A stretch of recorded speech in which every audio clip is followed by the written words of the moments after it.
Hello, hi. Seeds of Prosperity. This is the next episode in our series of Mata Mantri. Andhra Pradesh వ్యవసాయ రంగంలో ఎలాంటి పెను మార్పులు వచ్చాయి?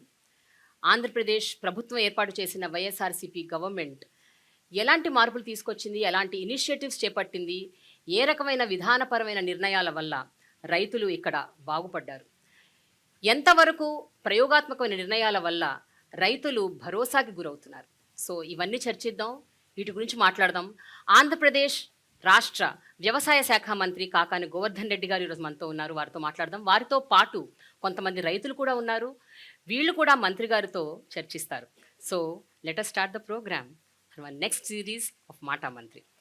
నమస్కారం అండి, బాగున్నారా? 2019లో వైఎస్ఆర్సీపీ ప్రభుత్వం ఏర్పాటు చేశాక నిజంగా వ్యవసాయ రంగంలో ఇగో ఫలానా మార్పు, ఒక అద్భుతమైన మార్పు, దీనివల్ల రైతులు నిజంగా అద్భుతంగా బాగుపడ్డారు, చాలా మార్పులు వచ్చాయి అని చెప్పాల్సి వస్తే ఆ ఒక్క ఇనిషియేటివ్ ఏంటి sir? What is that initiative? భారతదేశానికి స్వాతంత్రం వచ్చిన తర్వాత అనేక ప్రభుత్వాలు వచ్చాయి. ప్రభుత్వాలు కొన్ని మాటలకు పరిమితమయ్యాయి, కొన్ని ప్రభుత్వాలు కాస్త చేయడం జరిగింది. అయితే రైతు అనేటువంటి వాడు తన సమస్యల గురించి చర్చించుకోవడానికి కానీ, తనకేదన్నా సందేహాలు నివృత్తి చేసుకునేదానికి కానీ రచ్చబండల మీదనో మరెక్కడనో కూర్చొని మాట్లాడడం తప్ప, రైతు అనేవాడు నేను ఎక్కడికి వెళ్ళాలనేటువంటిది సందిగ్ధావస్థలో ఉన్నటువంటి నేపథ్యంలో జగన్మోహన్ రెడ్డి గారు ముఖ్యమంత్రి అయిన తర్వాత ప్రతి గ్రామ సచివాలయ పరిధిలో ఒక రైతు భరోసా కేంద్రాన్ని ఏర్పాటు చేయడం జరిగింది. రైతు భరోసా కేంద్రం అనేటువంటిది ఈ దేశంలోనే కాకుండా ప్రపంచంలో అనేక దేశాలని ఈరోజు ఆకర్షించేటువంటి అత్యద్భుతమైనటువంటి పథకం. కాబట్టి అభివృద్ధి సంక్షేమం అనేటువంటిది కాకుండా రైతులకు సంబంధించినటువంటి రైతు అభివృద్ధి కోసం సంస్కరణలను తీసుకొచ్చినటువంటి మొట్టమొదటి ముఖ్యమంత్రిగా ఆంధ్ర రాష్ట్ర చరిత్రలో జగన్మోహన్ రెడ్డి గారి పేరు చెప్పుకోవాల్సినటువంటి పరిస్థితి. ఈరోజు రైతు భరోసా కేంద్రాల ద్వారా రైతుల ఇంటి ముంగిటికే అనేక రకాలైనటువంటి సేవలు, టెస్టెడ్ లేబుల్డ్ సీడ్స్, ఫర్టిలైజర్స్. ఈరోజు రైతులు వెళ్ళి దుకాణాలకు వెళ్ళి, రైతుల్లో గతంలో ఏ విధంగా ఉండేదంటే రైతు ఎరువులు కొనుక్కోవాలి అంటే అనేక రకాలైనటువంటి నియమ నిబంధనలు ఉన్నాయి. వ్యాపారస్తుల దగ్గరికి వెళ్ళాలి, ట్రేడర్స్ దగ్గరికి వెళ్ళిన వెంటనే వాళ్ళు మా దగ్గర కాంప్లెక్స్ ఎరువులు కొనుక్కుంటేనే మేము యూరియా బస్తా ఇస్తామంటారు, లేదంటే యూరియా బస్తా అధిక ధరకు అమ్ముతారు. రైతులకు గత్యంతరం లేదు, వేరే మార్గం లేదు. ఈరోజు రైతు నేరుగా రైతు భరోసా కేంద్రానికి వెళ్ళి తనకి ఏమి సీడ్ కావాలనో ఆర్డర్ చేసుకుంటున్నాడు, తనకి ఏమి ఎరువు కావాలనో ఆర్డర్ చేసుకుంటున్నాడు, తనకు సంబంధించినటువంటి సందేహాలు ఉంటే అక్కడ నమోదు చేస్తున్నాడు. దానికి సంబంధించి ఆర్బీకే ఛానల్ ద్వారా ఈరోజు ఎప్పటికప్పుడు రైతులకు సంబంధించినటువంటి ఆ సందేహాలని నిష్ణాతులైనటువంటి శాస్త్రవేత్తల ద్వారా నివృత్తి చేస్తున్నాం. రైతు భరోసా మాసపత్రిక ఉంది. రైతులకు సంబంధించినటువంటి ప్రతి విషయంలో అండదండలు అందించడానికి ఒక గ్రామ పరిధిలో రైతు భరోసా కేంద్రం అనేటువంటిది బహుశా ఈరోజు మనం ఆచరిస్తున్నటువంటిది భవిష్యత్తులో ఈ దేశం కూడా అనుసరించేటువంటి పరిస్థితి ఉంటుంది. ఈ దేశాన్నే కాకుండా ప్రపంచ దేశాలను ఆకర్షించినటువంటి అద్భుతమైనటువంటి కార్యక్రమం మొట్టమొదటిగా మనం చెప్పుకోవాల్సినటువంటిది రైతు భరోసా కేంద్రాల స్థాపన అనేటువంటిది స్పష్టంగా ఈరోజు మనం మాట్లాడుకోవచ్చు. ఓకే, రైతు భరోసా కేంద్రాలు అసలు ఏర్పాటు చేయాలి అన్న ఒక థాట్ ఎలా వచ్చింది సార్? అంటే ఆ initiative is important, it is a need of the hour అని ఎందుకు అనిపించింది అసలు? రైతుల యొక్క సమస్యల్ని విభిన్నమైనటువంటి కోణాల్లో వాస్తవ దృక్పథంతో చూడగలిగాడు కాబట్టే జగన్మోహన్ రెడ్డి గారు రైతు అనేటువంటి వాడికి సమాధానం చెప్పడానికి ఒక కార్యాలయం లేదు, రైతులు వెళ్ళి సందేహాలు నివృత్తి చేసుకోవడానికి ఎక్కడికి వెళ్ళాలి. కాబట్టి దాదాపుగా మనం అనేక సందర్భాల్లో చెప్తాం, రైతు దేశానికి వెన్నెముక, రైతు 70% వరకు రైతులు ఉన్నారు, రైతు కూలీలు ఉన్నారు, రైతులు వ్యవసాయం మీద ఆధారపడి బ్రతుకుతున్నారని. అటువంటి వ్యక్తులకు సంబంధించి వాళ్ళకు ఉన్నటువంటి సమస్యల పరిష్కరణకి ఏదైనా ఒక కార్యాలయం ఉండాలని ఒక సచివాలయ వ్యవస్థ తీసుకురావడంలోనే ఆయన విద్య, వైద్యం, వ్యవసాయం ఈ మూడు కేంద్ర బిందువులుగా ఆయన ఏర్పాటు చేసుకుని ప్రజలకు సంబంధించినటువంటి దాంట్లో రైతాంగానికి సంబంధించి ఎక్కడ సమస్యలు ఉండకూడదు అనేటువంటితో ఈరోజు రైతు భరోసా కేంద్రాలకు వెళ్తే ఆశ్చర్యం, సాధారణంగా ఉండేటువంటి రైతు నేరుగా కియోస్కో దగ్గరికి వెళ్ళి ఎవరిని అడగాల్సినటువంటి అవసరం లేకుండా తనకు కావాల్సినటువంటి ఫర్టిలైజర్ బుక్ చేసుకుంటాడు, ఫోన్పే చేస్తాడు, వెళ్ళిపోతాడు. వారం రోజుల లోపలనే ఆ రైతుకు సంబంధించినటువంటి ఆ ఎరువులు కానీ ఏదైనా సరే రైతు భరోసా కేంద్రాలకు దిగుమతి చేసుకుని ఇంటి ముంగిటే వాళ్ళు బయటకు వెళ్లాల్సినటువంటి పనే లేకుండా, గ్రామం గడప దాటి వెళ్లాల్సినటువంటి అవసరమే లేకుండా ఈరోజు అన్ని రకాలైనటువంటి సేవలు రైతు భరోసా కేంద్రాల ద్వారా అందించడం అనేటువంటి ఒక అద్భుతమైనటువంటి పథకం.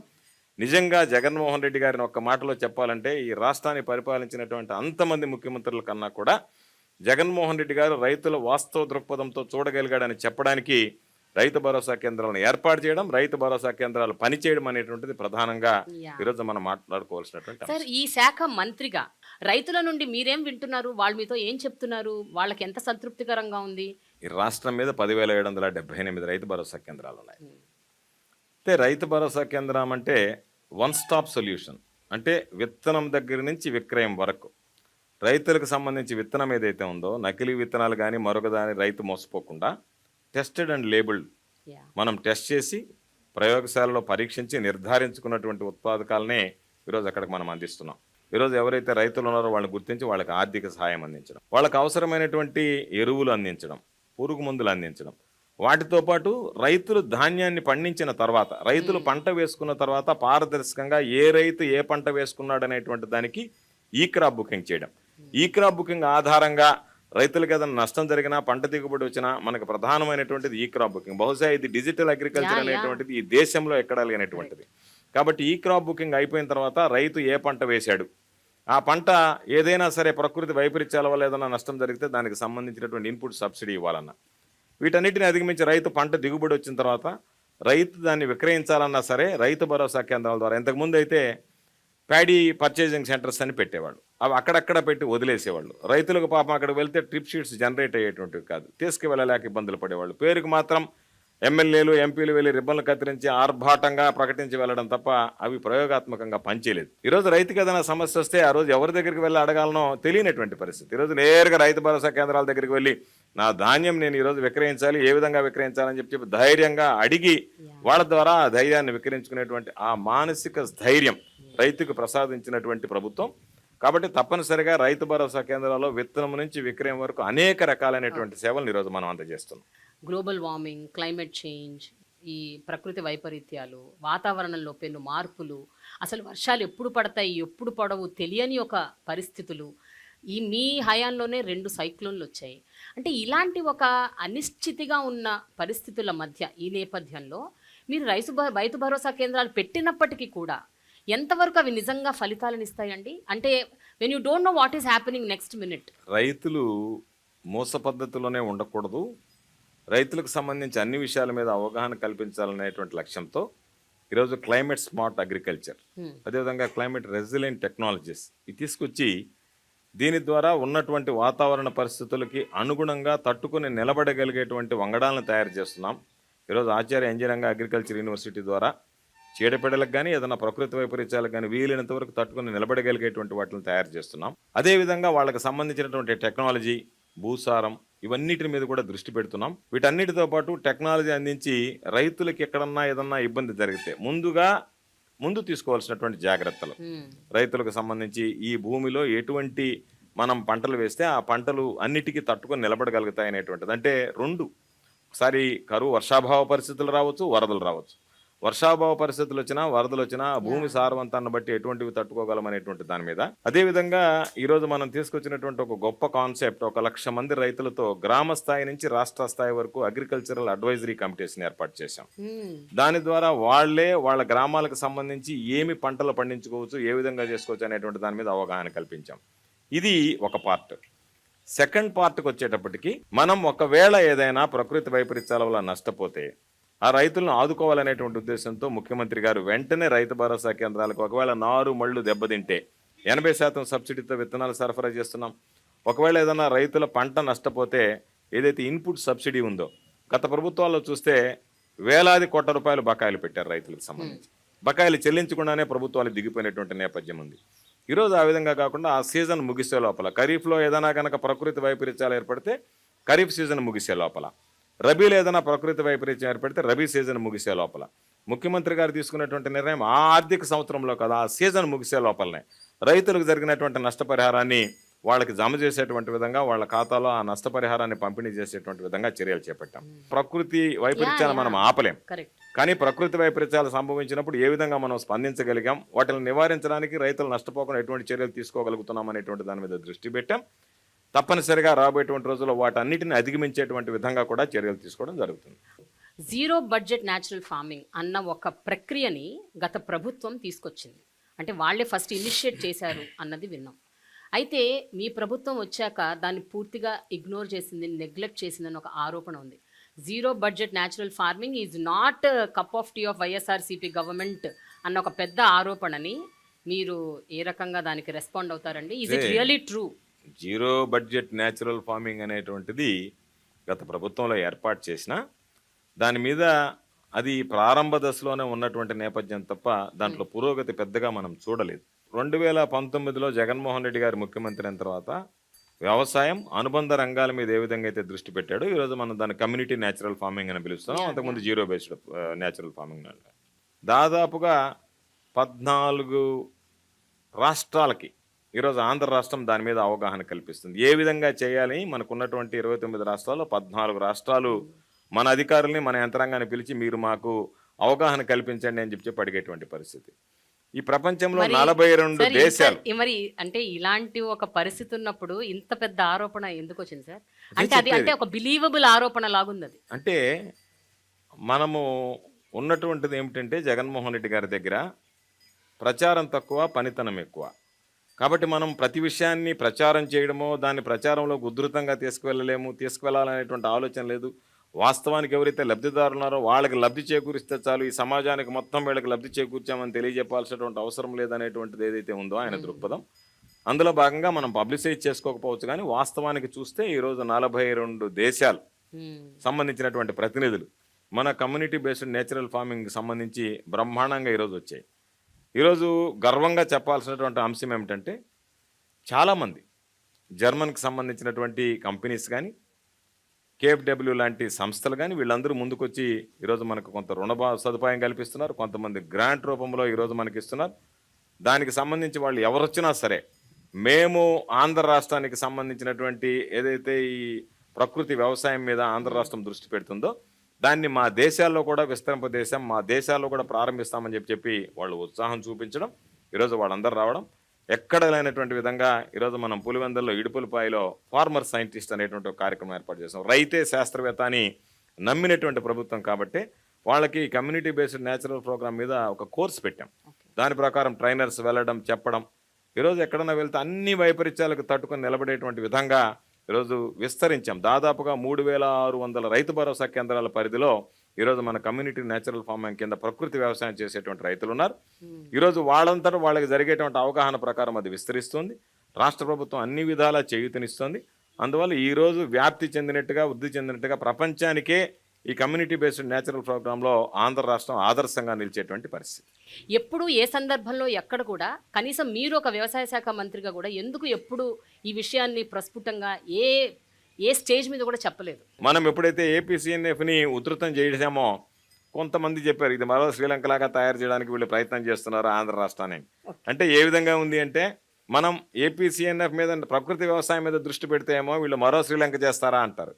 దాన్ని మనము ఏ విధంగా చేస్తున్నా దీన్ని మీరు పట్టించుకోలేదు అని అంటారు. పట్టించుకుంటే దానికంటే విపరీతమైనటువంటి ధోరణి, విపరీతమైనటువంటి అర్థాలు, దానికి ఏదో ఒక విధంగా వక్ర భాష్యం చెప్పడం అనేటువంటివి ఈరోజు దానిలో భాగంగా చేసేటువంటి విమర్శలు తప్ప ఇది వాస్తవానికి సత్యదూరమైనటువంటి విమర్శలను స్పష్టంగా చెప్పగలిగేటువంటి అంశం ఈరోజు ఆంధ్ర రాష్ట్రం చేపడుతున్నటువంటి ప్రకృతి వ్యవసాయానికి సంబంధించినటువంటి అంశం.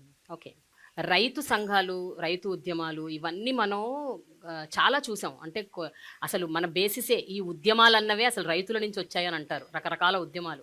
అలాంటివి ఈ మధ్యకాలంలో కూడా రీసెంట్గా ఫార్మ్ లాస్ మీద వచ్చిన ఉద్యమాలను, చట్టాలను కూడా వ్యతిరేకిస్తూ ఉద్యమం అసలు ఎక్కడి దాకా చేశారండి. దేశవ్యాప్తంగా ఉద్యమం చేసి దాన్ని మొత్తానికి సాధించారు. రైతులు సాధించని దాన్ని ఏం లేదు, వాళ్ళు ఉద్యమానికి కూర్చున్నారంటే వాళ్ళు ఏదైనా చేస్తారు అని అంటారు.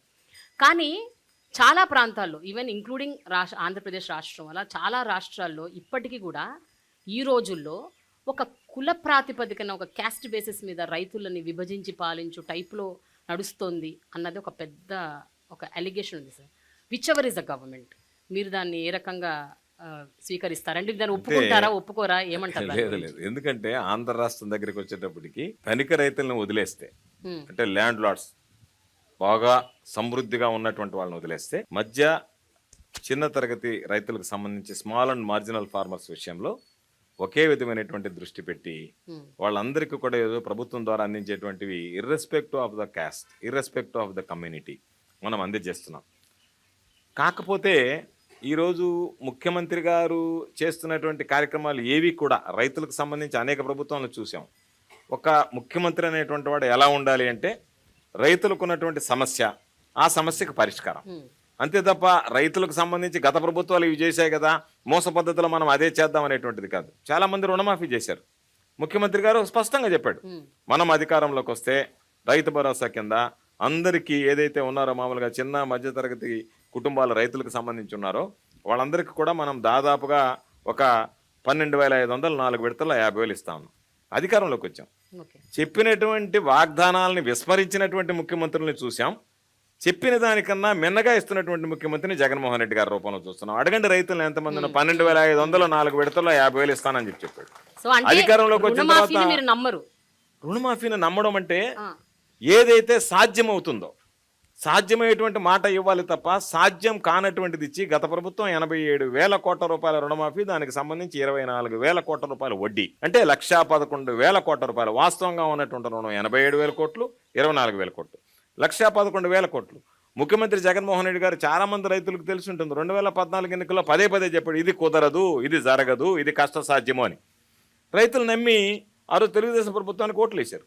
వచ్చిన తర్వాత మనం చూసాం 1,11,000 కోట్లు అయితే లాస్ట్కి 5 విడతలు అన్నారు, స్కేల్ ఆఫ్ ఫైనాన్స్ అన్నారు, 30,000 అన్నారు, విడతల తర్వాత చేసేసి కుటుంబానికి ఒకరికన్నారు, రకరకాలైన చెప్పి ఆ హామీని అమలు చేయకుండానే దిగిపోయినటువంటి నేపథ్యం. ఈరోజు మనం ఇస్తామని చెప్పాం. దాదాపుగా ఈరోజు 34,000 కోట్ల రూపాయలు రైతులకు సంబంధించినటువంటి రైతు భరోసా కింద అందించడం జరిగింది. కాబట్టి ఈ ప్రభుత్వానికి అన్ని విధాల అన్ని స్థాయిల్లో ఒక స్పష్టత ఉండే రైతాంగాన్ని గురించి, వ్యవసాయాన్ని గురించి.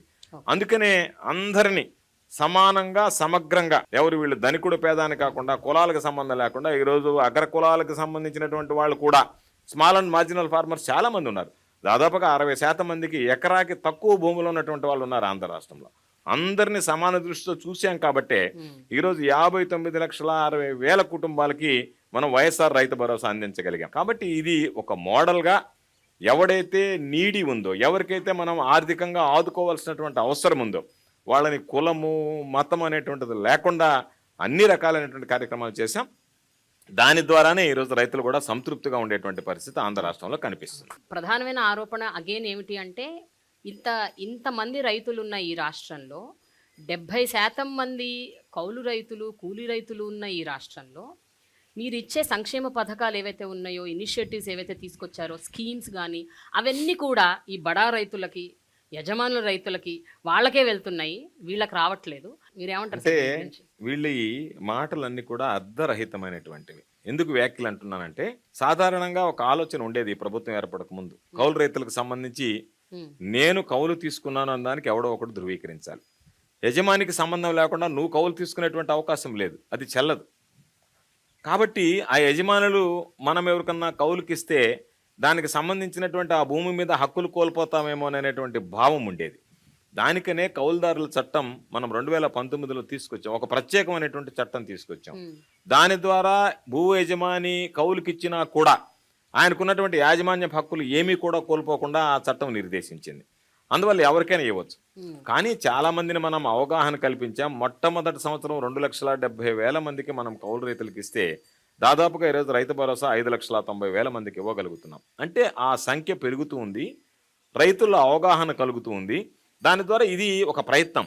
అంతకుముందు అటువంటి ప్రయత్నాలు ఏమీ జరగలేదు. ఈరోజు CCRC కార్డ్స్ ఇస్తున్నాము అంటే ఆ చట్టాన్ని అనుసరించి ఇస్తున్నాం.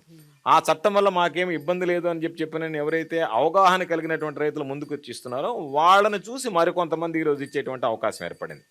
దానివల్ల ఈరోజు కౌలుదారుల సంఖ్య క్రమేపీ ప్రతి సంవత్సరం పెరుగుతూ ఉంది. అంటే మనం తీసుకుంటున్నటువంటి నిర్ణయాలు సత్ఫలితాలను ఇస్తున్నాయని చెప్పి ఎవడో ఒకటి చెప్తాడు, ఏదో ఒకటి మాట్లాడాలి కాబట్టి 15,000 కుటుంబాలు కౌలు కుటుంబాలు ఉన్నారు, వాళ్ళు ఉన్నారు, వీళ్ళు ఉన్నారు అని చెప్పి మాట్లాడతారు. ఇది ఏది చేసినా సరే ప్రజలకు సంబంధించి తీసుకున్నటువంటి నిర్ణయం అనేటువంటిది ప్రజలకు అకౌంటబిలిటీ ఉండాల్సినటువంటి అవసరం ఉంటుంది. ఈ అకౌంటబిలిటీ అంటే ఈ ట్రాన్స్పరెన్సీ ఎంతవరకు ఉంది సార్? అంటే ఇప్పుడు ఇందాక మీకు చెప్పాను, వీళ్ళందరికీ మీరు ఏవైతే పథకాలు అందజేస్తున్నారో వాళ్ళందరికీ చేరుతున్నాయి అనటానికి ఒక ట్రాన్స్పరెన్సీ ఏమైనా ఉందా? ఒక అకౌంటబిలిటీ ఉందా? అసలు ప్రతి విషయంలో అకౌంటబిలిటీ స్టార్టింగ్ ఫ్రమ్ అదే నేను చెప్పింది, ఎప్పుడు లేనటువంటిది. పంట ఏమి వేసాము దానికి సంబంధించినటువంటి ఈ క్రాప్ బుకింగ్ జరిగిపోయింది. ఈ క్రాప్ బుకింగ్ జరిగిపోయింది అంటే వెంటనే వాళ్ళకి సంబంధించినటువంటి వాళ్ళకి ఎలిజిబిలిటీని బట్టి వాళ్ళకి రైతు భరోసా వేసేస్తున్నాం. ఆ వేసే క్రమంలో 13,500 ఏదైతే జగన్మోహన్ రెడ్డి గారు ఇస్తున్నారో, కొంత పిఎం కిసాన్ కింద ఒక 6,000 వస్తే, రైతు భరోసా కింద 7,500 భరిస్తే, ఈ కౌలు రైతులకు సంబంధించినటువంటి దాంట్లో పిఎం కిసాన్ కింద కేంద్ర ప్రభుత్వం రూపాయి కూడా ఇవ్వదు, అనుభవదారులకు రూపాయి కూడా ఇవ్వదు. అదేవిధంగా దేవాదాయ భూములు చేసుకునేటువంటి వాళ్ళకి రూపాయి కూడా ఇవ్వదు, అటవీ హక్కుల చట్టం ఉన్నటువంటి వాళ్ళకి రూపాయి కూడా ఇవ్వదు. ఈ అటవీ హక్కులకు సంబంధించి కానీ, దేవాదాయ భూములకు సంబంధించినటువంటి కానీ, అనుభవంలో ఉన్నటువంటి భూములను సాగు చేసుకుంటున్నటువంటి వాళ్ళకి కానీ, కౌలుదారులకు కానీ మొత్తం ఈ 13,500 రూపాయలు రాష్ట్ర ప్రభుత్వమే భరిస్తుంది. కాబట్టి ఇదేదో నెగటివ్ ప్రచారం ఒకటి రావాలి, ఈ రైతులకు సంబంధించి ఎక్కువ దృష్టి పెడుతున్నారు, రైతుల్లో వీళ్ళ మైలేజ్ పెరుగుతుంది, గ్రాఫ్ పెరుగుతుంది, జగన్మోహన్ రెడ్డి గారి పట్ల ప్రేమాభిమానం ఉండకూడదు, వాళ్ళు ఏదో ఒక విధంగా రైతులకు సంబంధించి మీకు ఇది మంచి జరగలేదనేటువంటి ఒక మైండ్ సెట్లోకి వాళ్ళని తీసుకెళ్ళి వాళ్ళని ఈ ప్రభుత్వంకి వ్యతిరేకంగా మరలించాలనేటువంటి ప్రయత్నం అది సాధ్యమయ్యేటువంటి పనే కాదనేటువంటిది ఈ సందర్భంగా నేను తెలియజేస్తాను. రైతు అనగానే మనకి కొన్ని దశాబ్దాలుగా ఒక ఇమేజ్ ఉంది సార్ మన కళ్ళ ముందు. ఒక చిరిగిపోయిన బట్టలు వేసుకొని, బక్క చిక్కిపోయి, తిండి సరిగ్గా లేక, ఈ రకమైన ఇమేజ్ బయట అలాగే ఉంది, సినిమాల్లో కూడా అలాగే చూపిస్తారు. ప్రతి చోట రైతు అనగానే దిస్ ఇస్ ద ఇమేజ్. అంటే వాళ్ళు ఎప్పటికీ పేదరికంలోంచి బయటికి రారా అన్న ఒక క్వశ్చన్ మార్క్. రెండోది, కేవలం రైతు అనగానే ఒక మొగ రైతులే ఉన్నారా? ఆడవాళ్ళు కూడా ఈ మధ్య చాలామంది రైతులుగా వస్తున్నారు, ఎంతో అద్భుతంగా వాళ్ళు వ్యవసాయం చేస్తున్నారు, కానీ ఎక్కడ కూడా ఆ గుర్తింపు లేదు. ఆంధ్రప్రదేశ్ ప్రభుత్వం ఈ విషయంలో ఎలాంటి చర్యలు తీసుకుంది అంటే ఏం చెప్తారు మీరు? అంటే రైతు అనేటువంటి వాడు లాభ నష్టాలు అనేటువంటివి బేరీజు వేసుకోకుండా, నష్టపోయినా సరే మనం ఖాళీగా ఉండకూడదు, నష్టం వస్తుందన్నా సరే ఖాళీగా ఉండకూడదు, ఈ సమాజానికి పట్టెడు అన్నం పెట్టాలనే తాపత్రయపడేటువంటి వాడు రైతు. రైతు అనేటువంటి వాడు లేకపోతే 3 పూట్ల మన నోట్లోకి వేళ్ళు వెళ్ళవు. అటువంటి పవిత్రమైనటువంటి వృత్తిని చేసేటువంటి రైతు పట్ల అంకిత భావంతో ప్రభుత్వాలు పనిచేయాలనేటువంటి దాని మీద దృష్టి పెట్టాం. కాబట్టి ఈ రైతుకు సంబంధించి అన్ని రకాలైనటువంటి చర్యలు తీసుకుంటున్నాం. రైతు జీవన శైలిలో కూడా సాధారణ పౌరుడి శైలిలో ఏ విధంగా మార్పులు వస్తున్నాయి, అదేవిధంగా ఈరోజు మార్పులు తీసుకురావడం జరిగింది. మహిళా రైతుల దగ్గరకు వస్తే, ఈరోజు రైతులకి ఏ విధంగా అయితే మనం అన్ని కార్యక్రమాలు నెరవేరుస్తున్నామో, మహిళా రైతుల విషయంలో కూడా మహిళా రైతులకేమి వివక్షత చూపించడం లేదు, మహిళా రైతులు కూడా అన్ని అందిస్తున్నాం. దీనికి తోడుగా ఏదైనా సరే రైతు కుటుంబం నిద్రలేస్తే మహిళ పురుషుడు ఇద్దరు కలిసి వెళ్ళి వ్యవసాయం చేసుకుంటాడు. అందుకనే ఈ ప్రభుత్వం ఏర్పడిన తర్వాత ప్రత్యేకించి రైతులకు సంబంధించినటువంటి ప్రభుత్వ భూములు ఏదన్నా అసైన్మెంట్ పట్టాలు ఇవ్వాలి అంటే ఎవ్వరు కూడా మహిళా రైతుల పేరిట ఇస్తున్నాం తప్ప మగవారి పేరిట ఇవ్వడం లేదు. కాబట్టి ఒక విధంగా మహిళలకి గతంలో కన్నా ఈరోజు ప్రాధాన్యతని ఎక్కువ ఇచ్చాం అనేటువంటిది ధైర్యంగా చెప్పగలిగినటువంటి ప్రభుత్వం మన ప్రభుత్వం. రైతుల ఆర్థిక పరిస్థితి, వాళ్ళ స్థితిగతులు ఎప్పుడు మెరుగుపడతాయండి? రైతుల యొక్క ఆర్థిక పరిస్థితి అనేటువంటిది అనేక మల్టిపుల్ ఫ్యాక్టర్స్, అనేక రకాలైనటువంటి, మనం ముందు మాట్లాడుకున్నట్టుగా తనకున్నటువంటి భూమి యొక్క సారవంతం, తనకున్నటువంటి నీటి లభ్యత, తనకు వచ్చేటువంటి నీరు, తాను పండించేటువంటి పంట, ఆ పంటకు సంబంధించినటువంటి గిట్టుబాటు ధర, ఆ మార్కెటింగ్లో ఆ పంటకు సంబంధించి. కాబట్టి ఇవన్నీ ఫ్యాక్టర్స్ ఉన్నటువంటి పరిస్థితుల్లో రైతులకు సంబంధించి గిట్టుబాటు ధర మనం ముందే మాట్లాడుకున్నట్టుగా గిట్టుబాటు ధర కల్పించాలనేటువంటి ఆలోచనతో కేంద్ర ప్రభుత్వం గిట్టుబాటు ధర ఈరోజు చెప్తుంది. అనేక పంటలకి, ఈరోజు మిర్చికి కానీ, పసుపుకి కానీ, వీటన్నిటికీ కేంద్ర ప్రభుత్వం నోటిఫై చేయనటువంటి పంటలకి, 6 పంటలకి, ఉద్యానవన పంటలకి ఈరోజు జగన్మోహన్ రెడ్డి గారు రైతులకు సంబంధించినటువంటి గిట్టుబాటు ధర కల్పించాం. మార్కెట్ ద్వారా కొనుగోలు చేస్తున్నాం, సివిల్ సప్లైస్ కార్పొరేషన్ ద్వారా కొనుగోలు చేస్తున్నాం. ఈరోజు ఎవరైనా సరే ఈ ధాన్యానికి సంబంధించి కానీ, పంటకు సంబంధించి కానీ రేటు పడిపోతుంది అంటే వెంటనే మార్కెట్ జోక్యం చేసుకుంటున్నాం. రైతుల దగ్గర నుంచి అన్ని పంటలు, ఏ పంట అయితే ఉందో ఆ పంటలు కొనుగోలు చేస్తున్నాం, నష్టాన్ని భరిస్తున్నాం, అన్నిటిని భరించే రోజు రైతులకు అండగా నిలుస్తున్నాం. 3,000 కోట్ల రూపాయల ధరల స్థిరీకరణ నిధి ఏర్పాటు చేశాం. దాని ద్వారా 3,000 కోట్ల రూపాయలు కాదు కదా, ముఖ్యమంత్రి గారు చెప్పేది 6,000 కోట్ల రూపాయలైనా సరే రైతులకు సంబంధించినటువంటి ధాన్యం కొనుగోలులో మీరు వెనకాడకండి అని చెప్పడం జరిగింది. ఈ ఫలితాలన్నిటి వల్ల రైతుల యొక్క జీవన ప్రమాణాలు కానీ, వాళ్ళకు వచ్చేటువంటి లాభాలు కానీ మెరుగుపడుతున్నాయి. కాబట్టి తప్పనిసరిగా రాబోయేటువంటి రోజుల్లో నేను ఆశిస్తున్నా వీటన్నిటిని అధిగమించి రైతు అనేటువంటి వాడు తనకి గిట్టుబాటు ధర పొందడానికి కానీ, పంటలకు సంబంధించినటువంటి మనం ముందు మాట్లాడుకున్నట్టుగా రైతు భరోసా కేంద్రాల ద్వారా అవసరమైనటువంటి తీసుకోవడానికి కానీ ఇబ్బందులు లేకుండా అన్ని రకాల చర్యలు తీసుకున్నాం. దీనిలో ప్రధానమైనటువంటిది ఫ్రీ క్రాప్ ఇన్సూరెన్స్. దేశంలో ఎక్కడ లేనటువంటి విధంగా ఉచిత పంటల బీమా తీసుకొచ్చాం. ఉచిత పంటల బీమా తీసుకొచ్చిన తర్వాత కేంద్ర ప్రభుత్వం ప్రధానమంత్రి ఫసల్ బీమా యోజన కింద ఒక వంతు భరిస్తుంది, రాష్ట్ర ప్రభుత్వం ఒక వంతు భరిస్తుంది, రైతు ఒక వంతు భరించాలి. ఇంతవరకు ముఖ్యమంత్రిగా జగన్మోహన్ రెడ్డి గారు బాధ్యతలు స్వీకరించినంత వరకు కేంద్ర ప్రభుత్వం వాటా, రాష్ట్ర ప్రభుత్వం వాటా భరించేవాడు, రైతులు ముందుకొచ్చి వాటా భరించాలి. కానీ రైతులు చాలామందికి అవగాహన లేదు. ఎంతమందికి ఇచ్చారు? ఎవడైనా క్రాప్ లోన్ తీసుకుంటే ఆ క్రాప్ లోన్ రికవరీ చేసుకోవడానికి ఆ బ్యాంక్ అధికారులకు ఇబ్బంది అవుతుంది కాబట్టి ఆ బ్యాంకు వాళ్ళ చేత ఇన్సూరెన్స్ కట్టించేది. ఈరోజు మనం ఫ్రీ క్రాప్ ఇన్సూరెన్స్ తీసుకొచ్చిన తర్వాత ఈ దేశంలోనే మొట్టమొదటి రాష్ట్రం ఈ దేశంలోనే జగన్మోహన్ రెడ్డి గారు తీసుకున్నటువంటి ఉచిత పంటల బీమా ద్వారా రైతు అనేటువంటి వాడు రూపాయి చెల్లించాల్సినటువంటి అవసరమే లేకుండా పండించినటువంటి పంట ఈ క్రాప్ బుకింగ్ అయిపోయిన వెంటనే రైతు కట్టాల్సినటువంటిది ప్రభుత్వం కడుతుంది, రాష్ట్ర ప్రభుత్వం కడుతుంది.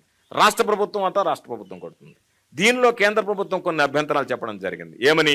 కొంతమంది వెబ్లాండ్లో లేనటువంటి వాళ్ళు సాగు చేసుకుంటున్నారు, వాళ్ళందరికీ మేము ఇవ్వము కాబట్టి అనంటే యూనివర్సలైజేషన్ కింద ముఖ్యమంత్రి గారు పంట వేసుకునేటువంటి ప్రతి రైతుకి ఇవ్వాలి అని అన్నారు.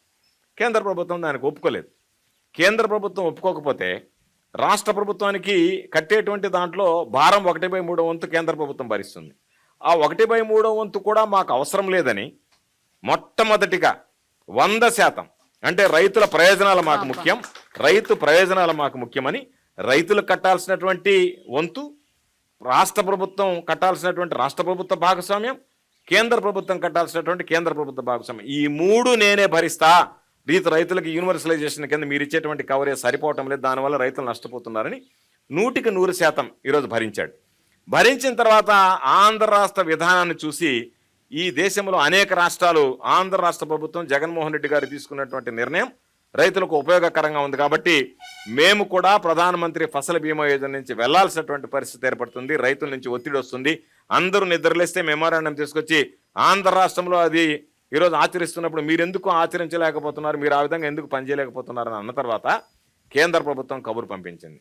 మేము మీ యూనివర్సలైజేషన్ ప్రకారం మీరు ఏదైతే కోరుకుంటున్నారో దానికి మేము సిద్ధంగా ఉన్నామని ముఖ్యమంత్రి గారితో నరేంద్ర సింగ్ తోమర్ గారు ఆ రోజు వ్యవసాయ శాఖ మంత్రిగా ఆయన చర్చలు జరిపి దానికి సంబంధించి మొత్తం ఈ దేశంలోనే రాష్ట్ర ముఖ్యమంత్రి గారు తీసుకున్నటువంటి నిర్ణయం దేశవ్యాప్తిగా మేము ఇంప్లిమెంట్ చేస్తామని కేంద్ర ప్రభుత్వం ఒప్పుకున్న తర్వాత మనం కోరినటువంటి విధంగా ప్రధానమంత్రి ఫసల్ బీమా యోజనలో మార్పులు చేర్పులు చేపట్టిన తర్వాత ఈరోజు దేశంలో ఉండేటువంటి ప్రతి రైతుకి జగన్మోహన్ రెడ్డి గారి రూపంలో ఈరోజు ఇన్సూరెన్స్కి సంబంధించినటువంటి భద్రత చేకూరింది. ఎన్నో కార్పొరేట్ సంస్థలు, ఎన్నో మ్యానుఫ్యాక్చరర్స్, గొప్ప పెద్ద సంస్థలు పెట్టుకున్న వాళ్ళు వాళ్ళ ప్రోడక్ట్స్ని అమ్ముకోవడానికి ఒక అమెజాన్ లాంటి ప్లాట్ఫామ్, రకరకాల ప్లాట్ఫామ్స్ని ఆసరా చేసుకొని వాళ్ళ ప్రోడక్ట్స్కి వాళ్ళే ధర నిర్ణయిస్తున్నారు. ఎందుకండి దశాబ్దాలుగా రైతుల ప్రోడక్ట్స్ మాత్రం వాళ్ళకి గిట్టుబాటు ధర ప్రభుత్వాలే ఎందుకు ఇవ్వాలి? వాళ్ళ ధర వాళ్ళు ఎందుకు నిర్ణయించకూడదు? వాళ్ళకి ఎంత ధర కావాలి, ఈ క్రాప్కి ఇంత ధర, ఇది మేము నిర్ణయించే ధర అని వాళ్ళు ఎందుకు చెప్పలేని పరిస్థితుల్లో ఉన్నారు? వాళ్ళకి ఇలాంటి ప్లాట్ఫామ్స్ ఎందుకు ఏ ప్రభుత్వం కల్పించలేకపోతుంది? రైతులకు సంబంధించి గిట్టుబాటు ధర అనేటువంటిది ప్రభుత్వ బాధ్యత ఏమిటంటే మినిమం కనీస మద్దతు ధర. గిట్టుబాటు ధర అంటే రైతు నష్టపోకుండా, రైతుకి ఏదైనా నష్టం జరిగేటప్పుడు కనీస మద్దతు ధర. దాని మీద రైతు ఎంత పండించుకున్నటువంటి పంటకి ఎంత డిమాండ్ చేసినా దానికి సంబంధించినటువంటి ఏమి ఎక్కడ ఆంక్షలు లేవు. అయితే ఇక్కడ ఉన్నటువంటిది ఏమిటంటే చిన్న సన్నకారు రైతులు అయ్యారు. పాపం వీళ్ళు ఒక ఎకరాలో పండించుకున్నటువంటి పంటని మార్కెటింగ్ చేసుకోవాలంటే సౌలభ్యం కష్టం. దానికే మార్కెట్ కమిటీలు తీసుకొచ్చాం. ప్రతి నియోజకవర్గానికి ఒక మార్కెట్ కమిటీ పెట్టాం. ఏ విధంగా అయితే అమెజాన్ లాంటివి మార్కెట్ చేయగలుగుతున్నాయి ఆ విధంగా ఈ ప్లాట్ఫామ్ అని చెప్పి ఇనాం పేరుతో మనం ఈ సర్వీసెస్ ప్రొవైడ్ చేస్తున్నాం వాళ్ళకి. వీటన్నిటితో పాటు ఈ ప్రపంచంలో గ్లోబలైజేషన్ కానీ గ్లోబల్ మార్కెట్తో వాళ్ళు కాంపిటేట్ చేయడానికి కానీ వాళ్ళకు ఉన్నటువంటి ప్రోడక్ట్స్ చిన్న రైతుల దగ్గర కొనడానికి ఫార్మర్ ప్రొడ్యూస్ ఆర్గనైజేషన్స్ని తీసుకొచ్చాం. ఆ ఎఫ్పిఓస్ని స్ట్రెంగ్తన్ చేస్తున్నాం. ఈ దేశంలో సంఘబంధాలను ఏ విధంగా అయితే మనం ఈరోజు తీసుకొచ్చామో ఆ స్థాయికి ఎఫ్పిఓస్ని కనుక మనం బలోపేతం చేయగలిగితే వాళ్ళు నేరుగా రైతుల దగ్గర ఉన్నటువంటి ప్రోడక్ట్ని మంచి రేటు కొనడం, వాళ్ళు నిలువ ఉంచుకోవడం, ఆ నిలువ ఉంచుకున్నటువంటి ప్రోడక్ట్ని అమ్ముకోవడం. కాబట్టి జగన్మోహన్ రెడ్డి గారు కేవలం వ్యవసాయానికి సంబంధించింది ఇచ్చేసామని చేతులు దులుపుకోవడం లేదు. మల్టీపర్పస్ ఫెసిలిటీ సెంటర్స్ పెట్టాం. గ్రామానికి సంబంధించి రైతు భరోసా కేంద్రానికి అనుసంధానంగా గోడౌన్లు నిర్మిస్తున్నాం. రైతులకు గిట్టుబాటు ధర లేకపోతే గోడౌన్లో వాళ్ళు నిలువ ఉంచుకునేటువంటి సౌకర్యం కల్పించాం. దానితో పాటు రైతులకు సంబంధించి వాళ్ళు అమ్ముకునే దాని మీద బ్యాంక్ లోన్ ఇచ్చేటువంటి అవకాశం కల్పించాం. వాళ్ళు ఇచ్చినటువంటి దాన్ని ఏదైతే పంటలు నిలువ ఉంచుకునేటువంటి దాని మీద. వీటన్నిటితో పాటు ఈరోజు ఎక్కడైనా ఏదన్నా ఇబ్బంది జరిగితే మనం రేట్లు పెరిగేటప్పుడు 2 రకాలైనటువంటి చర్యలు ఈ ప్రభుత్వం తీసుకుంటుంది. ఒకటి, ధరలు రైతుకి నష్టం జరగకూడదు, రైతుకు లాభం కలగాలి, కానీ మరలా వినియోగదారుడి మీద భారం పడకూడదు అనేటువంటిది ప్రధానమైనటువంటిది. మీరు ఉదాహరణకు చూస్తే చాలా ఉదాహరణలోనే ఒక ఉదాహరణ చెప్తాను. లాస్ట్ సీజన్లో మనం టమాటా చూసాం. టమాటా 148 రూపాయల వరకు వెళ్ళింది. ఇప్పుడు 20. రూపాయలకు వెళ్ళినటువంటి టమోటా 148 వెళ్ళేటప్పుడు వినియోగదారుడి మీద భారం పడుతుంది. వినియోగదారుడు టమాటా కావాలంటే కష్టపడతాడు. ప్రభుత్వం యొక్క బాధ్యత ఏంది? అవును, మీరు రైతుకు తక్కువ ఉన్నప్పుడు తక్కువ ఇచ్చారు, ఎక్కువ ఇచ్చినప్పుడు ఎక్కువ ఇచ్చారు తప్పుకోవచ్చు. కానీ ఆ రోజు ప్రభుత్వం జోక్యం చేసుకుని వినియోగదారుడి మీద భారం పడ్డప్పుడు 148 రూపాయలకు కొని 50 రూపాయలకు మనం రైతు బజార్లో విక్రయించాం. ఆ నష్టాన్ని ప్రభుత్వం బుక్ చేసింది. నేను మదనపల్లిలో ఉన్నటువంటి టమాటా మార్కెట్ ఆసియాలోనే అతిపెద్ద మార్కెట్. దానికి వెళ్ళాను నేను. అక్కడ ఉన్నటువంటి వ్యాపారస్తులు, రైతులు అందరూ వస్తారు అక్కడికి, వేలాది మంది రైతులు వస్తారు. వాళ్ళతో మాట్లాడాం. వాళ్ళు చెప్పినటువంటి మాట, ఇంతవరకు అనేక ప్రభుత్వాలు వచ్చాయి, టమాటా రేటు 50 దాటింది అంటే అందరు అధికారులు వచ్చేస్తారు, ప్రజాప్రతినిధులు వస్తారు, మా మీద ఒత్తిడి తెస్తారు. లేదు మీరు ఇంతకు మించి అమ్మాలనేటువంటి మాట అంటారు, అమ్మకూడదు మీరు ఇంతకు మించి అని చెప్పి మా మీద బలవంతం చేస్తారు, ఒత్తిడి తెస్తారు. సార్ నష్టం వచ్చినప్పుడు నష్టపోతున్నాం, లాభం వచ్చినప్పుడు అమ్ముకుంటామంటే లేదు, కుదరదు, మీరు ఇంతకే అమ్మాలి అని చెప్పి చివరికి మా తోటల దగ్గర కూడా ఆంక్షలు విధించినటువంటి సందర్భాలు ఉన్నాయి. మొట్టమొదటిసారిగా జగన్మోహన్ రెడ్డి గారు ముఖ్యమంత్రిగా మాకు ఎంత రేటు వస్తే మార్కెట్లో ఆ రేటుకు కొని నష్టాన్ని భరించి వినియోగదారుడికి ఇచ్చినటువంటి ప్రభుత్వం ఏదన్నా ఉందంటే అది జగన్మోహన్ రెడ్డి గారి ప్రభుత్వం అని స్పష్టంగా మదనపల్లికి వెళ్ళినప్పుడు ఆ మార్కెట్లో ఉన్నటువంటి రైతులు చెప్పడం జరిగింది. కాబట్టి అదే మరలా రైతుకు సంబంధించినటువంటి దాంట్లో 10 రూపాయల కన్నా తగ్గుతుందనగానే వెంటనే మార్కెట్లో కొన్ని రైతు బజార్ల ద్వారా వినియోగదారులకు అమ్మడం. అంటే రేటు పడిపోయినప్పుడు రైతులకు అండగా నిలవడం, రేటు ఎక్కువగా ఉన్నప్పుడు వినియోగదారుడికి బాసటగా నిలవడం అనేటువంటిది 2 రకాలైనటువంటి ప్రయత్నాలు. అంటే రాష్ట్ర ప్రజల మీద ఈ రేట్లో వచ్చేటువంటి వ్యత్యాసాలు ఆ ప్రభావం చూపించకూడదు అనేటువంటి తీసుకున్నటువంటి నిర్ణయాలు.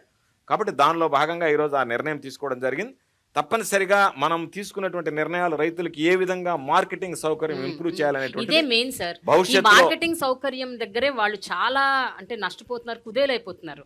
ఎన్నో పంటలు కేవలం ఇంకా ప్రభుత్వ మినిమం ప్రైస్ మీద ఆధారపడాల్సి వచ్చిన పరిస్థితి వచ్చినప్పుడల్లా రైతులు చాలా నష్టపోతున్నారు. అందుకనే ఎఫ్పిఓస్కి బ్యాంక్స్ లోన్స్ ఇస్తున్నాయి, ప్రభుత్వం అండగా నిలుస్తుంది. నా అధీనంలో ఉన్నటువంటి కోఆపరేటివ్ సెంట్రల్ బ్యాంక్స్ ఉన్నాయి, మా ప్రభుత్వంలోనే ఉన్నాయి, మా ప్రభుత్వ రంగ సంస్థ.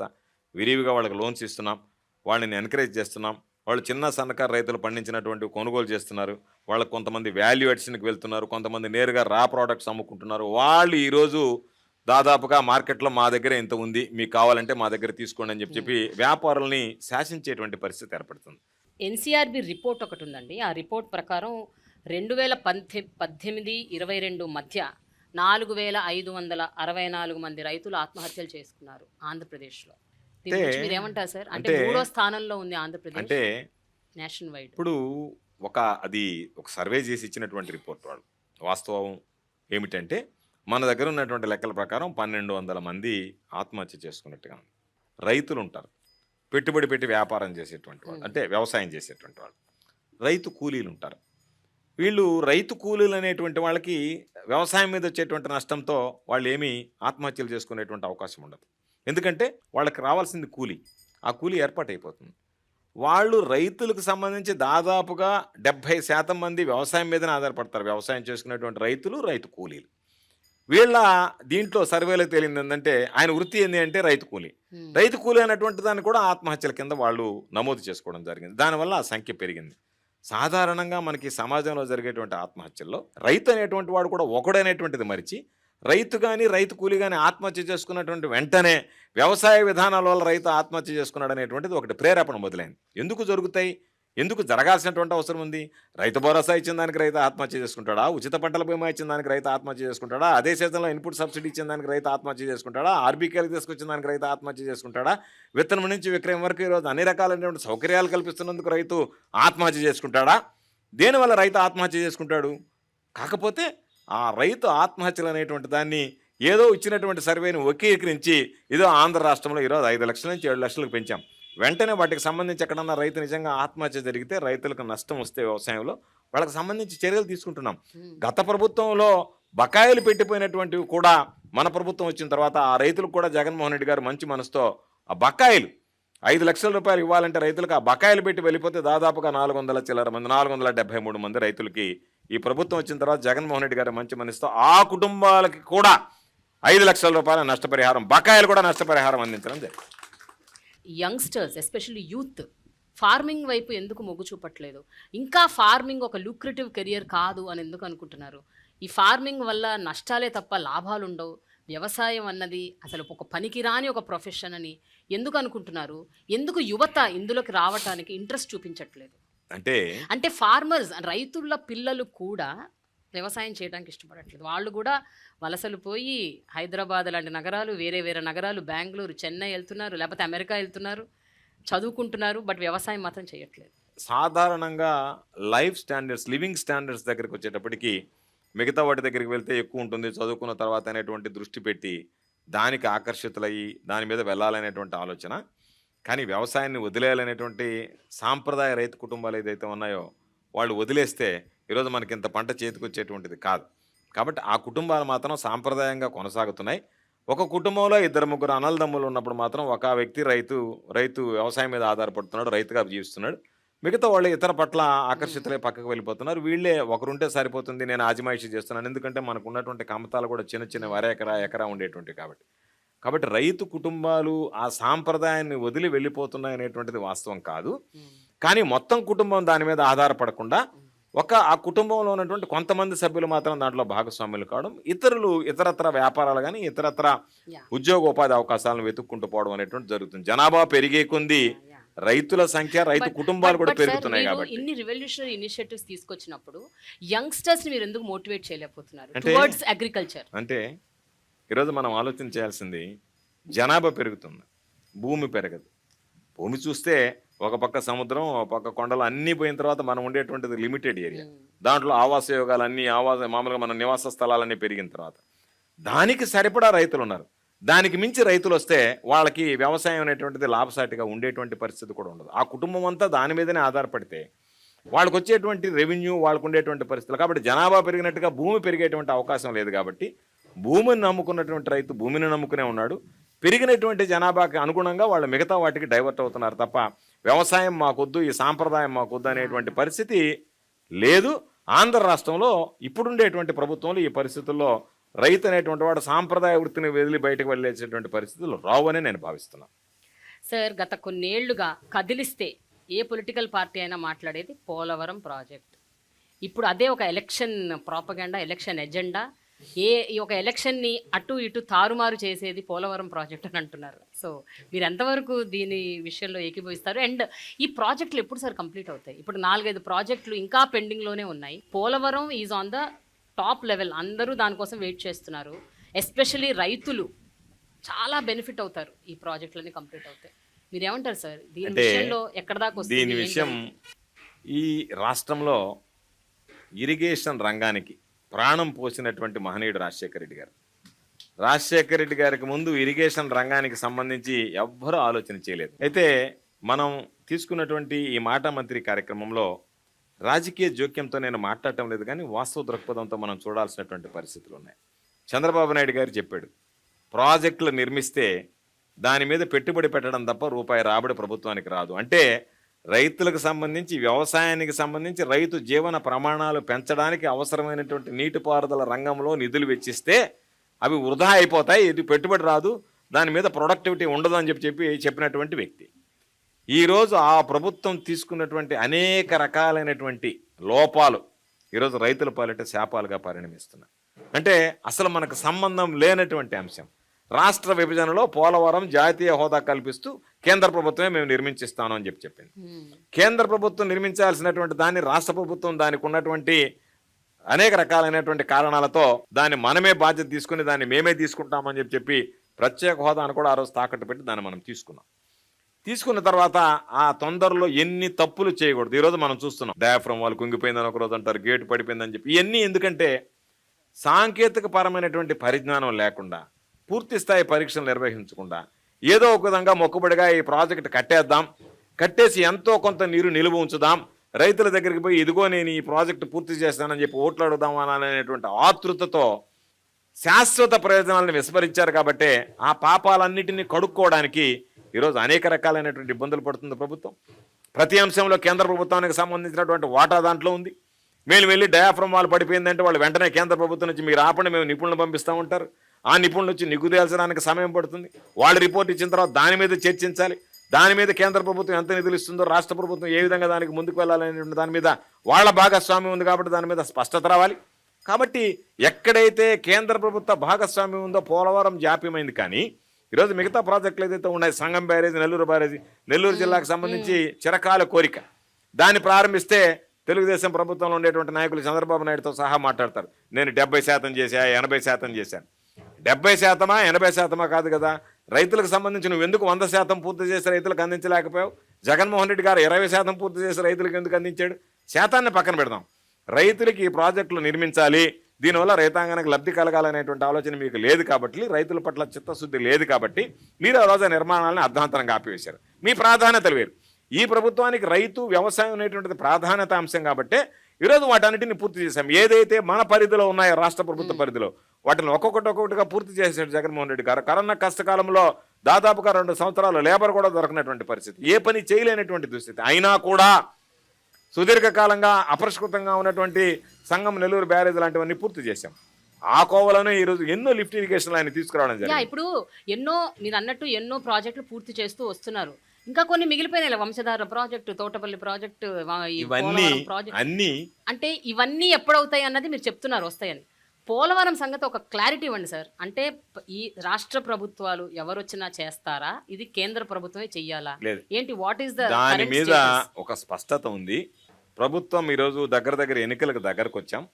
ఈ ఎన్నికలు అయిపోయిన వెంటనే మరలా ఈరోజు ఈ రాష్ట్రంలో జగన్మోహన్ రెడ్డి గారే ముఖ్యమంత్రి అవుతాడు, దాంట్లో ఏమీ సందేహం లేదు. చాలామంది అనుకుంటున్నారు. అందుకే నేను అనేక సందర్భాలు చెప్తాను, ఎక్కడికైనా వెళ్ళినప్పుడు కూడా, మీరు ఏమీ ఈ మీడియాలో వచ్చేటువంటి వాటి కథనాలను నమ్మకండి. సూర్యుడు తూర్పున ఉదయిస్తాడు, పడమట అస్తమిస్తాడు అనేటువంటిది ఎంత వాస్తవమో 2024లో తిరిగి వైఎస్ఆర్ కాంగ్రెస్ పార్టీ ప్రభుత్వం జగన్మోహన్ రెడ్డి గారు ముఖ్యమంత్రి కావడం ఖాయమని చెప్పి. కాబట్టి మా ప్రాధాన్యత అంశం ఈ ప్రభుత్వానికి, ముఖ్యమంత్రి గారికి పోలవరం అనేటువంటిది జీవనాడి అనేటువంటిది మాటలకు పరిమితం కాకుండా చేతలకు పరిమితమైనటువంటి వాళ్ళం, చేతల్లో చేసి చూపించాలనుకునేటువంటి వాళ్ళం. తప్పనిసరిగా ఈ ప్రభుత్వం మరలా ఏర్పడిన వెంటనే ప్రత్యేకమైనటువంటి దృష్టి పెట్టి పోలవరం ప్రాజెక్టుని పూర్తి చేయాలనేటువంటి ఆ ఆలోచన, ఆ ఆశ ముఖ్యమంత్రి గారిలో, ఆతృత, తపన ముఖ్యమంత్రి గారిలో ఉన్నాయి. తప్పనిసరిగా పోలవరం ప్రాజెక్ట్ అనేటువంటిది ప్రాధాన్యత క్రమంలో పూర్తి చేయడం జరుగుతుందని చెప్పి ఈ సందర్భంగా పోలవరం వైఎస్ఆర్సీపీ గవర్నమెంట్ పక్కా చేస్తుంది, చేసి చూపిస్తాం రైతులకు సంబంధించి. ప్రతిపక్ష పార్టీ తెలుగుదేశం పార్టీ ఏం చెప్తున్నారంటే డ్రింకింగ్ వాటర్ పైప్ లైన్స్ ఇస్తాము అన్నది వాగ్దానం చేశారు. అండ్ ఎట్టి పరిస్థితుల్లో నెరవేరుస్తామన్నారు. చాలా ప్రాంతాల్లో, అంటే నీటి ఎద్దడి ఉన్న ప్రాంతాల్లో, నీరు లేని ప్రాంతాల్లో కూడా మేము ఇది తీసుకొస్తామని అంటున్నారు. సో మీరు చెప్పండి సార్, సాధ్యాసాధ్యాలు ఏంటని మీరు అనుకుంటున్నారు? ఇది కొత్త ప్రాజెక్ట్ ఏం కాదు. ఇది చంద్రబాబు నాయుడు అనేక సందర్భాల్లో మా ప్రాంతంలో కూడా 2 రిజర్వాయర్లు ఉన్నాయి, కండలే రిజర్వాయరు, సోమశిల రిజర్వాయర్. చంద్రబాబు నాయుడు గత ప్రభుత్వంలో ఉన్నప్పుడు కూడా కొంత భాగాన్ని సోమశిల రిజర్వాయర్ కింద, కొంత భాగాన్ని కండలే రిజర్వాయర్ కింద మేము విభజించేసాం. అక్కడి నుంచి నీరు తీసుకొచ్చి పైప్ లైన్లు వేసి ఇస్తామన్నారు. ఎన్నికలకి కరెక్ట్గా కోడ్ వస్తుందంటే 10 రోజుల ముందు ఆ రోజు సోమిరెడ్డి వ్యవసాయ శాఖ మంత్రిగా ఉన్నాడు, నా పోర్టుపోలియోలో ఉన్నాడు, నా మీదనే పోటీ చేశాడు, ఓడిపోయాడు. ఆయన శాసనమండలి సభ్యుడే మంత్రి అయ్యాడు. ఆయన కరెక్ట్గా ఎన్నికలకు ముందు 1,400 కోట్ల రూపాయలతో ఓ ప్రాజెక్టుకి శంకుస్థాపన చేశారు. ఎక్కడికక్కడ 100 కోట్లు 1000 కోట్లు ఇచ్చిపోవడం తప్ప ఆ పనులు ప్రారంభమే కాలేదు. కాబట్టి నువ్వు చెప్పినటువంటి మాట 5 సంవత్సరాలు పనిచేసి ఇవ్వలేకపోయినటువంటి వాడివి ఈరోజు ఈ ప్రభుత్వం దానికి కట్టుబడి జలజీవన్ మిషన్ కింద రాష్ట్ర ప్రభుత్వ వాటాతో నిధులు తీసుకొచ్చి ఎంత మేర అవకాశం ఉందో ఈరోజు అంత మేర ఈరోజు రాష్ట్ర వ్యాప్తంగా ఒక్కొక్క నియోజకవర్గానికి దాదాపుగా 100 కోట్ల రూపాయలతో పాడుబడి శిథిలావస్థకు చేరుకున్నటువంటి ఓవర్ హెడ్ ట్యాంక్స్ దగ్గర నుంచి, కొత్త పైప్ లైన్ నిర్మాణం దగ్గర నుంచి అన్నీ తీసుకొచ్చాం. భూగర్భ జలాలు లేనటువంటి దగ్గర, డ్రింకింగ్ వాటర్ లేనటువంటి దగ్గర ముఖ్యమంత్రి గారు దాని మీద కూడా దృష్టి పెట్టాడు. తప్పనిసరిగా సాగునీటికి ఎంత ప్రాధాన్యత ఇస్తామో దానికన్నా మనిషికి అత్యంత అవసరమైనటువంటి తాగునీటికి ప్రాధాన్యత ఇస్తాం. కాకపోతే వీళ్ళలాగా అరచేతిలో వైకుంఠం చూపించి వెళ్ళిపోవడం కాకుండా అవాస్తవాలని ఏ విధంగా మనం చూడగలమనేటువంటిది చూసిన తర్వాత ప్రతి ఒక్కరికి నీళ్లు ఇవ్వాలనేటువంటి ఆలోచనతో ఈరోజు కార్యరూపంలోకి తీసుకొచ్చాం. మాటలకు పరిమితం కాకుండా ఈరోజు గ్రామాలకు వెళ్ళి చూడమనండి, పైప్ లైన్ల నిర్మాణం, ప్రతి ఇంటికి కుళాయి అనేటువంటి దాదాపుగా మెజారిటీ గ్రామాల్లో పూర్తి చేస్తున్నాం. కాబట్టి 2000 బహుశా నేను అనుకోవడం 2025 కల్లా 75% ఆఫ్ ద విలేజెస్లో ఈ ప్రతి ఇంటికి కుళాయి పథకం పూర్తి అయిపోతుంది. తప్పనిసరిగా జగన్మోహన్ రెడ్డి గారు దాన్ని పూర్తి చేస్తాడు. అంటే ప్రతిపక్ష పార్టీ ఆ వాగ్దానం చేసింది కాబట్టి మీరు కౌంటర్ స్టేట్మెంట్ ఇస్తున్నారా, లేకపోతే నిజంగా అంటే చేద్దామని మీరు చెప్పి విఫలమయ్యారు? చెప్పకుండానే మనం ప్రారంభించాం. అది మాకున్నటువంటి క్రెడిబిలిటీ, ఈ ప్రభుత్వానికి ఉన్నటువంటి క్రెడిబిలిటీ, జగన్మోహన్ రెడ్డి గారికి ఉన్నటువంటి క్రెడిబిలిటీ. మేము ఇస్తాము అని చెప్పి ఎన్నికలకు ముందు శంకుస్థాపనలు చేశారు. ఏ మాట చెప్పకున్నా సరే ఈరోజు పనులు జరుగుతున్నాయి.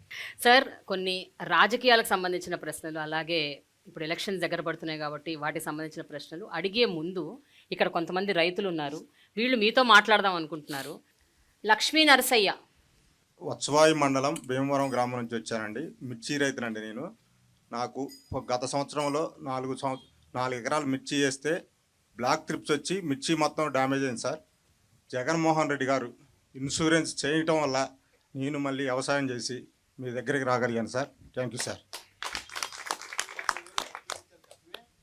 ఎంత నష్టపోయారు? నాకు 2 లక్షలు ఇన్సూరెన్స్ వచ్చింది. ఓకే. ఎప్పుడు కూడా ఏ ప్రభుత్వం ఇవ్వనంట దాదాపుగా 2,987 కోట్లు ఒక్క సంవత్సరంలో ఇచ్చినటువంటి ఇన్సూరెన్స్ మొత్తం 2,987 కోట్లు. ఏ ప్రభుత్వం ఒక్క సంవత్సరం కాదు 4 సంవత్సరాలు 5 సంవత్సరాల కార్బన్ మిత్రులు కూడా ఇవ్వనంత. అది కేంద్ర ప్రభుత్వ భాగస్వామ్యం లేకుండా మొత్తం రాష్ట్ర ప్రభుత్వం భరించి ఇచ్చినటువంటి మిర్చి పైరు పుట్టిన తర్వాత ఫస్ట్ సారి ఇన్సూరెన్స్ ఇచ్చి ఏకైక వ్యక్తి జగన్మోహన్ రెడ్డి గారు అండి. ఎస్. ఓకే.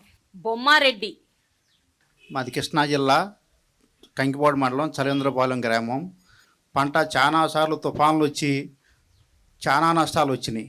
కానీ జగన్మోహన్ రెడ్డి గారు వచ్చిన తర్వాత ₹1,00,000 పొసుకేస్తే రైతులు ఇదేంటి ₹1,00,000 మా పేరు పడతాం ఏంటి బ్యాంకులో అని ఆశ్చర్యపోయారు. మాగాటికి ₹6,000 వేశారు చిన్నగా గాలి వచ్చి పడిపోతే. ఇదేంటి ₹6,000 మా అకౌంట్లో పడినాయి, ఇది జగన్మోహన్ రెడ్డి గారు వేశారా, అసలు ఏంటి ఇదంతా, అసలు ఏంటి జగన్మోహన్ రెడ్డి ₹1,00,000 అర్థం ఏంటి పశువుకు, అసలు అరటికి పడిపోతే ₹10,000 వేశారు. ఇక జగన్మోహన్ రెడ్డి గారు ప్రభుత్వం వచ్చిన తర్వాత రైతాంగం అంతా చాలా హాయిగా ఉన్నారు. వ్యవసాయం ఇంకా చదువుకున్న వాళ్ళు కూడా వచ్చి వ్యవసాయం చేయాలని మంచి కోరికగా ఉన్నారు. నిజమా? నిజం. మా ఊర్లో జర్మనీ వెళ్ళి విద్యాసాగర్ రెడ్డి అనే అక్కడ జర్మనీలో ఎంఎస్ చేసి వచ్చి ఇక్కడ వ్యవసాయం చేస్తున్నాడు మా ఊళ్ళో.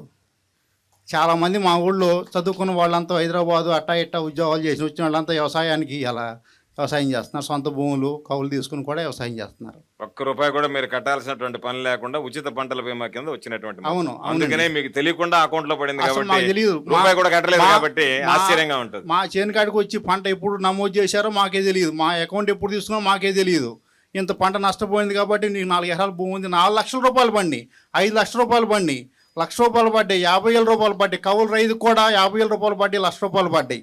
చాలా ఆశ్చర్యకరమైన విషయం. అసలు ఎప్పుడు ఏ ముఖ్యమంత్రి వ్యవసాయం పుట్టిన తర్వాత అసలు ఎప్పుడు ఏ ముఖ్యమంత్రి ₹1,00,000 వేస్తామనేది అసంభవమైన విషయం. 2వ సంవత్సరం మళ్ళీ పంట నష్టం వచ్చింది, మళ్ళీ ₹75,000 వేశారు. మళ్ళీ 2వ సంవత్సరం మినుముకి మళ్ళీ వాన గురించి పోయిన సంవత్సరం వచ్చి ఎకరానికి ₹3,000 వేశారు. మళ్ళీ చాలా సంతోషంగా ఉంది. రైతు భరోసా కేంద్రాలు బాగా పనిచేస్తున్నాయా? బాగా పనిచేస్తున్నాయండి. బాగా మీకు ఉపయోగపడుతున్నాయా? బాగా ఉపయోగపడుతున్నాయి.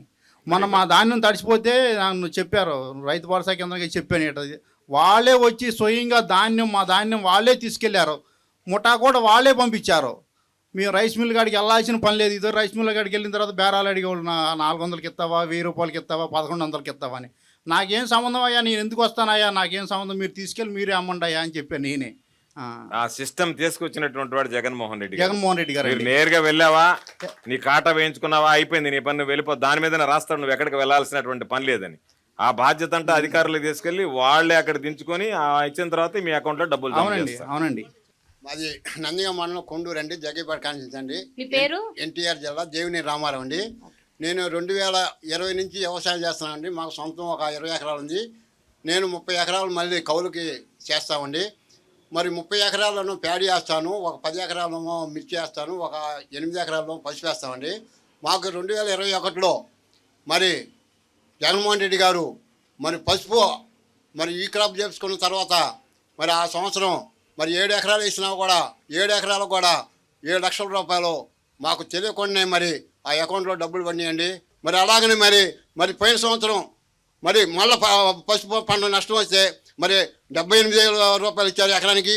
మరి అలాగనే పోయిన సంవత్సరం మరి ఈ క్రాప్ ఇన్సూరెన్స్ చేసినా కూడా మరి రైతుల దగ్గర పసుపు పండి కొనలేకపోయినప్పుడు మరి గవర్నమెంట్ చర్య తీసుకొని మార్కెట్ ద్వారా ₹6,800 కొనుగోలు జరిగింది. ఇవాళ రేపు జరగబోయే 24 ఎన్నికల్లో కూడా చిన్నగా రైతులకు కూడా నష్టం ఏమైనా జరిగి ఉంటే జగన్మోహన్ రెడ్డి గారి ఆలోచించి దాని మీద ఒక నిర్ణయం తీసుకుంటారని మా ఆశాభావం వ్యక్తం చేస్తున్నాం. ఆంజనేయులు, నమస్కారం సార్. నా ఎన్టీఆర్ జిల్లా పరిటాల గ్రామం. గత ప్రభుత్వం చంద్రబాబు నాయుడు గారు రుణమాఫీ చేస్తానని మాటిచ్చాడు. రుణమాఫీ చేయకుండా రైతులను మోసం చేశారు. దానివల్ల రైతులు అదనంగా భారం డబ్బు కట్టాల్సి వచ్చింది, చెల్లించాల్సి వచ్చింది. జగన్మోహన్ రెడ్డి గారు రైతు భరోసా కింద 13,500 రూపాయలు తూచ తప్పకుండా ఇస్తున్నారు. మళ్ళీ మన ప్రభుత్వం మరలా ఏర్పడిన తర్వాత రుణమాఫీ చేసే అవకాశాలు ఏమైనా ఉన్నాయా? ప్రభుత్వం ఇది చంద్రబాబు నాయుడు లాగా మాట్లాడేటువంటి ప్రభుత్వం కాదు. బహుశా రైతులకు గుర్తుండి ఉంటుంది 2014 ఎన్నికలకు ముందు బ్యాంక్ అధికారులు పాపం రైతుల ఇళ్ల మీద పడ్డట్టు, పాపం ఆ ఇల్లాలు జప్తు చేయడానికి వస్తే అయ్యా 2 వారాలు ఆగండి ఆయన వస్తున్నాడని చెప్పడం. ఆయన ఎవరు అంటే చంద్రబాబు నాయుడు నేరుగా మెడలో ఒక పచ్చకండ వేసుకొని నేరుగా వచ్చి బెల్లగొట్టి 2 ఏళ్ళు చూపించాడు. 2 ఏళ్ళు చూపించి రైతులకు 3 నామాలు పెట్టి వెళ్ళిపోయాడు. కాబట్టి ఈ ప్రభుత్వం ఒక విశ్వాసం విలువలతో కూడుకున్నటువంటి ప్రభుత్వం. కాబట్టి మేనిఫెస్టో తయారు చేస్తున్నారు. ముఖ్యమంత్రి గారు సాధ్యాసాధ్యాలు పరిశీలించి, ఎందుకంటే మన క్రెడిబిలిటీ ఏమిటి అంటే 2019 ఎన్నికల్లో ఇచ్చినటువంటి వాగ్దానాల్లో 99%, బహుశా దేశ చరిత్రలోనే 99% హామీలు అమలు చేశాం. కాబట్టి మరలా అదే విశ్వసనీయతను కొనసాగించే పందాలో అన్ని రకాలైనటువంటితో పాటు రైతుల మీద ప్రత్యేకమైనటువంటి దృష్టి పెట్టి రైతులకు ఎంత మేర మనం సహాయపడగలం అనేటువంటి దాని మీద ముఖ్యమంత్రి గారు ఆలోచన చేస్తున్నాడు. తప్పనిసరిగా మేనిఫెస్టో వచ్చిన వెంటనే రైతులకు సంబంధించి ఏ కార్యక్రమాలు అనేటువంటి కూడా స్పష్టం చేయడం జరుగుతుంది. తప్పనిసరిగా ఈ ప్రభుత్వం రైతు సంక్షేమానికి కట్టుబడి ఉంటుంది అని చెప్పి మాత్రం నేను చెప్పగలను. రవి, మాది గోసాల పెనంలూరు మండలం, కృష్ణా జిల్లా. ముఖ్యమంత్రి జగన్మోహన్ రెడ్డి గారు సుదీర్ఘమైన పాదయాత్రలో కొన్ని హామీలు ఇవ్వడం జరిగిందండి రైతులకి. దాంట్లో భాగంగా ఆర్బీకేలు ఏర్పాటు చేయటం, ఆర్బీకేల ద్వారాగా విత్తనాలు ఇవ్వటం, పంట పండించి అమ్మే వరకు గవర్నమెంటే బాధ్యత తీసుకునే విధంగా ఆయన చర్యలు తీసుకున్నారండి. చాలా సంతోషం. ఇట్లాగే మా రైతుల తరపున మేము అడుగుతున్నాం సార్, మాకు ఇంకా ఈ రైతులకి ఇంకా మెరుగైన సేవలు ఏమందిస్తారని మేము అడుగుతాం జరుగుతుంది సార్ రైతుల ద్వారా. అన్ని విధాల అంటే మీకు కొంత అవగాహన ఉండి ఉంటుంది. పాదయాత్ర గురించి చెప్పారు. ఇక్కడ ఆయిల్ పామ్ రైతులు ఎవరు లేరేమో తెలియదు నాకు. ఆయిల్ పామ్కి సంబంధించి ఆ రోజు ఆయిల్ ఎక్స్ట్రాక్షన్ రేట్ తెలంగాణతో సమానంగా ఇవ్వండి అంటే జగన్మోహన్ రెడ్డి గారు తెలంగాణతో సమానంగా ఓఈఆర్ ఇచ్చాం. దానితో పాటు ఆ తేడా ఏదైతే ఉందో తెలంగాణకి ఆంధ్ర రాష్ట్రానికి ఆ మొత్తం డబ్బులు రైతులకి, ఆయిల్ పామ్ రైతులకి ఇచ్చాడు గతంలో ఉన్నటువంటివి. కాబట్టి రైతులకు సంబంధించి ఎక్కడ మనం ప్రభుత్వ జోక్యం అవసరమవుతుందో, ప్రభుత్వం ద్వారా రైతులకు ఏ విధంగా అండగా నిలవాలనుకున్నాడో 100% అన్ని విధాల, అన్ని విషయాల్లో, అన్ని స్థాయిల్లో ఖచ్చితంగా రైతాంగానికి అండగా నిలవడం జరుగుతుంది. ఓకే. శ్రీకాంత్, ఎన్టీఆర్ జిల్లా జగ్గేపేట మండలం అనుమంచిపల్లి గ్రామ రైతు భరోసా కేంద్రంలో గ్రామ వ్యవసాయ సహాయకులుగా 2019 మన కొత్తగా గవర్నమెంట్ ఫామ్ అయ్యాక మన సీఎం సార్ 10,000 చిల్లర వరకు మనకి రైతు భరోసా కేంద్రంలో గ్రామ వ్యవసాయ సహాయకులుగా మాకు ఉద్యోగాలు ఇచ్చి ఉన్నారు. మేము ఉద్యోగం జాయిన్ అయ్యాక మాకు రైతులు చెప్పిన మాటలు, వాళ్ళు చెప్పిన మాటలు ఏంటంటే, గతంలో కొంచెం ఇబ్బంది పడేవాళ్ళం. ఇప్పుడు ఈ రైతు భరోసాలు ఏంటంటే విత్తనం నుంచి కూడా మేము అమ్ముకునే వరకు కూడా మాకు ఎక్కడికి వెళ్ళాల్సిన పని లేకుండా గ్రామంలోనే మాకు గ్రామ రైతు భరోసా కేంద్రాలు ఒక నాలెడ్జ్ సెంటర్గా మాకు ప్రతి విషయాన్ని, మాకు తెలియని విషయాల్ని ఎక్కడికో వెళ్ళి పక్కన వాళ్ళని అడిగి తెలుసుకోకుండా గ్రామంలో ఉన్నటువంటి రైతు భరోసా కేంద్రంలో ఉండే ఒక అధికారి దగ్గరికి వెళ్ళి మేము తెలుసుకుంటున్నాము. మేము వచ్చాక ప్రతి క్షేత్రానికి, రైతు క్షేత్రానికి వెళ్ళి అతను కౌలు రైత, భూ యజమాన, ఏ సర్వే నెంబరు, ఏ ఎక్స్టెంటు, ఎంత కౌలు చేస్తున్నాడు అనేది మేము పారదర్శకంగా ఎవరో చెప్పింది కాకుండా రైతు దగ్గరికి వెళ్ళి అతని వివరాలు తీసుకొని వాళ్ళ ఆధార్ కార్డు ఎవరో చెప్పింది విని వాళ్ళ పేరు మీద వీళ్ళ పేరు మీద కాకుండా వాళ్ళ భూమికి వెళ్ళి మేము ఫోటో చూసి పంట ఏదైతే ఉందో, మేము మిర్చి వేసాడా, వరి వేసాడా, పత్తి వేసాడా అని మేము చూసి డిజిటల్గా క్రాప్ అనేది ఫోటో తీసి, అలా ఫోటో తీసి వదిలేయటమే కాకుండా మళ్ళీ రైతు వచ్చి ఇదిగో మీ వివరాలు ఈ నమోదు చేశాం, ఈ విధంగా మీ ఇన్ని ఎకరాల్లో ఈ పంట సాగు అయిందని ఆ రైతుకి తెలియపరిచి మేము ఆ రైతు అంగీకారం అంటే ఏలిముద్ర లేదా ఓటీపీ, చదువుకున్న వ్యక్తి ఆధార్ లింక్ అయితే మాకు దగ్గరగా అవైలబుల్గా లేకపోతే ఆ ఓటీపీ ద్వారా లేదా వేలిముద్ర ద్వారా అతను ధృవీకరిస్తే పంట నమోదు జరిగినట్టు. ఇలా నమోదైతే ఈ క్రాప్ ప్రాతిపాదికన ఏది ఉన్నా కూడా ఈ క్రాప్ అనేది మూలం కాబట్టి మన ప్రభుత్వం వచ్చాక పారదర్శకంగా ఈ క్రాప్ బేస్ ప్రకారమే ఏదైనా అందివ్వడం జరుగుతుంది. కావున ప్రతి ఒక్క రైతు కూడా నష్టపోకుండా ఈ గవర్నమెంట్ అనేది చాలా మేలు చేసి ఉపయోగపడుతుంది. దయాకర్, నేను 2016 నుంచి వ్యవసాయం చేస్తున్నాను. 2019 దాకా నాకు గవర్నమెంట్ నుంచి, అంతకుముందు గవర్నమెంట్ ఉందా, గవర్నమెంట్కి ఏ ఒక్క లబ్ధి నేను పొందలేదు సార్. 2019 నుంచి ఇప్పటి వరకు నేను 5 తపాలుగా రైతు భరోసా పొందాను సార్. అట్లాగే మాకు పంట నష్టం జరగటం వల్ల వచ్చిన అమౌంట్ మొత్తం కలిపి సార్ 2,40,000 ఇప్పటి వరకు నేను లబ్ధి పొందాను సార్ గవర్నమెంట్ నుంచి. ఇంకా అనేకమైన కార్యక్రమాలు గవర్నమెంట్ నుంచి జగన్మోహన్ రెడ్డి గారు చేయాలని, రైతులు ఇంకా చేయాలని నేను కోరుకుంటున్నాను సార్. ఓకే. సతీష్. పెనంకిప్రోలు మండలం గుమ్మడిదూరు గ్రామం నుంచి వచ్చానండి. నేను కస్టమ్ హైరింగ్ సెంటర్ ద్వారా ఒక హార్వెస్టర్ తీసుకున్నాను అండి. అది జగన్మోహన్ రెడ్డి గారి గవర్నమెంట్లో ఒక కస్టమ్ హైరింగ్ సెంటర్ ఒక 4 గ్రూపు ఫామ్ అయ్యి దానికి 8,80,000 రూపాయలు సబ్సిడీ ఇచ్చారు. ఆ సబ్సిడీ ద్వారా నేను వరి కోత మిషన్ తీసుకున్నాను అండి. ఈ వరి కోత మిషన్ ద్వారా మేము రైతులందరికీ కనీసం ఎకరం ఒక 3 రోజుల్లో పంట చేతికి వచ్చే విధంగా ప్లాన్ చేసుకొని రైతు భరోసా కేంద్రం ద్వారా విక్రయించుతున్నామండి. ప్లస్ నాదొక విన్నపం అండి, ఈ కస్టమ్ హైరింగ్ సెంటర్ ద్వారా ఒక గ్రూప్కి 4 సభ్యులకే ఈ సబ్సిడీ అనేది పరిమితం చేయకుండా ఇండివిజువల్గా టార్పాలిన్ పట్టాలు, power spares, implements, full wheels కానీ, కల్టివేటర్ కానీ ఇలా సకాలంలో అంటే ఒక 4 పరిమితం కాకుండా అందరికీ రైతులందరికీ అందించాలని కోరుకుంటున్నాను. అంటే కరెక్టే. మన ఆలోచన ఏమిటి అంటే ఒకే విడతలో అందరికి ఇవ్వడానికి ట్రాక్టర్లు కష్టమవుతాయి కాబట్టి రైతులకు అందుబాటులో తీసుకురావాలి కాబట్టి ఒక రైతు మిత్ర గ్రూప్ను ఏర్పాటు చేసి కస్టమ్ హైరింగ్ సెంటర్ పెట్టాలనే ఆలోచనతో పెట్టాం. గత ప్రభుత్వంలో రైతు రథం అని ఇచ్చేటువంటి వాళ్ళు, ఈ రైతు రథాలు ఎట్లాంటి వాళ్ళకి ఇచ్చారంటే, నేను వ్యవసాయ శాఖ మంత్రిగా ఈరోజు ఉన్నాను కదా, నా ముందు వ్యవసాయ శాఖ మంత్రిగా ఇంతకుముందు చెప్పినట్టుగా సోమిరెడ్డి గారు ఉండేవాడు.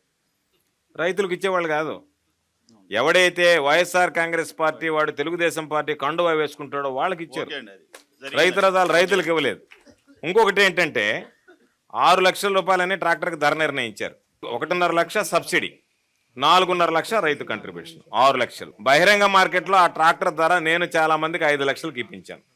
అంటే 5 లక్షల రూపాయలు విలువ చేసేటువంటి ట్రాక్టర్ని రైతు రథం పేరిట 6 లక్షలు రేటు పెట్టి మీరు ఎవరి దగ్గర కొనాలి, ఎంతకి కొనాలి, ఏ మోడల్ కొనాలి, ఏ కంపెనీ కొనాలి అన్నీ వాళ్ళే నిర్ధారించి రైతు మీద 1,00,000 రూపాయలు భోంచేశారు. ఈ ప్రభుత్వం వచ్చిన తర్వాత రైతు మిత్ర గ్రూపులను ఏర్పాటు చేశాం. మీరందరూ కలిపి ఒక ఇది పెట్టుకోండి, హార్వెస్ట్ మిషన్ కానీ లేకపోతే ఇదని ఇచ్చాం. 375 మోడల్స్, రైతు ఏ మోడల్ కోరుకుంటే ఆ మోడల్ నేరుగా మీరు కొనుక్కున్నారు. 10% మీ డబ్బు, 40% సబ్సిడీ, 50% బ్యాంకు రుణం. ఈ 40% సబ్సిడీ అనేటువంటిది మీరు ఎవరి దగ్గర కొనుక్కున్నారు, ఏమి కొనుక్కున్నారు, ఎంత కొనుక్కున్నారు ఏం అవసరం లేదు. మీ 40% జగన్మోహన్ రెడ్డి గారు ఇక్కడ బటన్ నొక్కాడు, నేరుగా మీ ఖాతాలో జమ అయిపోయాయి. ఎక్కడ ఏమి లావాదేవీలు కానీ కమిషన్లు కానీ మధ్యలో వ్యవహారం లేకుండా. చెప్పింది యాక్చువల్ గా మా ఊర్లో మా విలేజ్ లో జరిగింది సార్. టీడీపీ గవర్నమెంట్ లో మా విలేజ్ లో జరిగింది. మేము కల్లారు చూసాము. అది అంటే అనేది ఈ సబ్సిడీ అనేది ఒకరికే పరిమితం, అందుకనే ఎక్కువ మందికి ఇవ్వాలనే.